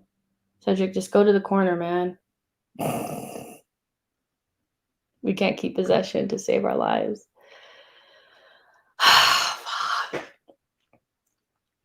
Because you know I'm not watching the penalties if we concede, right? I'm checking the score. Did we go through? Like, I can't do this. Nashville says the whole thing comes together with Cedric. Fair enough. Oh, we won the ball. Can we keep possession for more than 2 passes?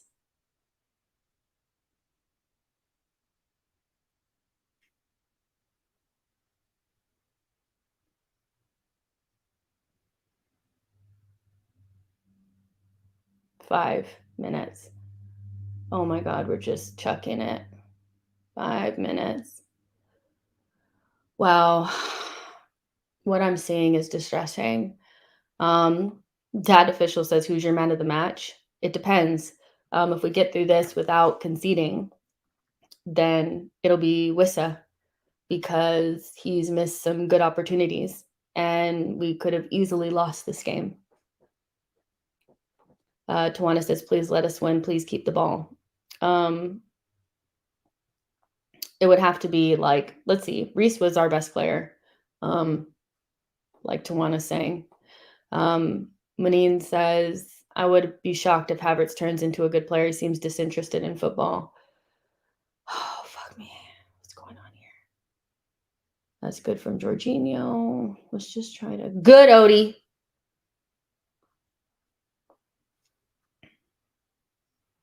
Get it, Kai! Please. Just get it and keep it. Please just do simple things right. Just do simple things right. Why is Odegaard shooting there? It's okay. Oh my God.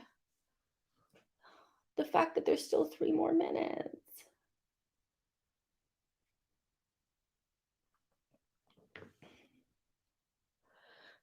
Not Reese and Emil just laughing and having a good time on the bench. Watch the game. Stress out with me.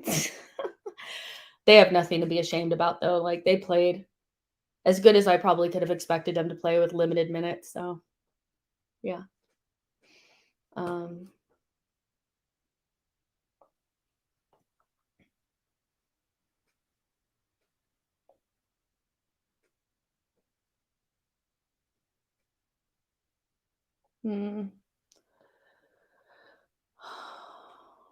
Cedric,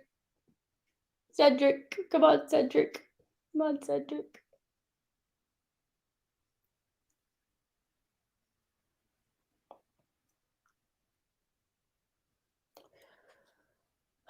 I'm tired of you, Nashville. I really am. I'm tired of you.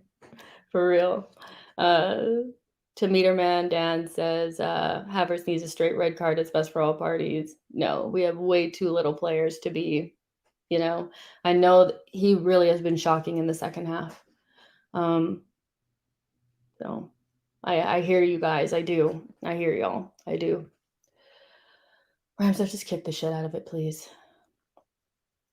That's good from Jesus.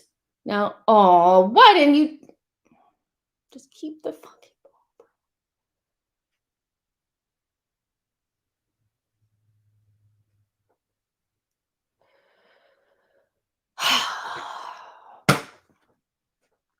Y'all know I'm just tired now.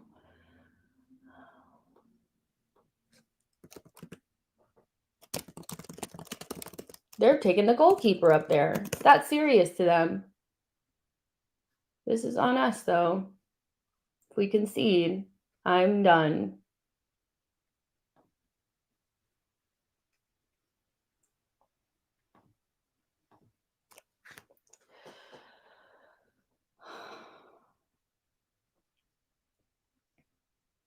Okay, good.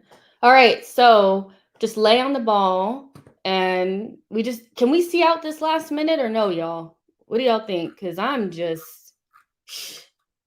spent. I'm spent. Y'all, I'm spent. This was hard, and it didn't need to be. It was hard when it didn't need to be. As usual. As usual.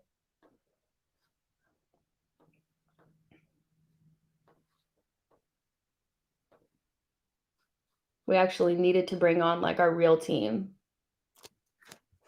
Our real players to like finish this off.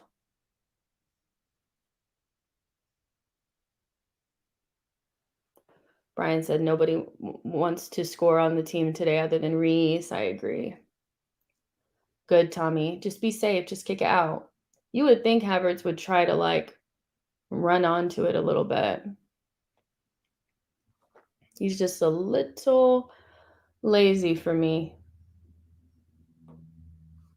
Girl, I know Tawana saying blow that whistle. You ain't never lied. You ain't never lied. Blow that whistle, because, oh shit. El Neni, oh my God. That rattled the bar, fam. Oh my goodness. I have so many bad things to say about this game. I have so many bad things to say about this game. Yo. I can't believe that rattled the fucking woodwork. Anyways. The link for player ratings is pinned in the comments and it's also in the description. So follow me back there. All right. I'll see you guys. Make sure you like this video and subscribe to the channel on your way out. But we have a lot to talk about. All right. Love y'all. See you in just a couple of seconds. Make sure you come to player ratings. Bye, y'all.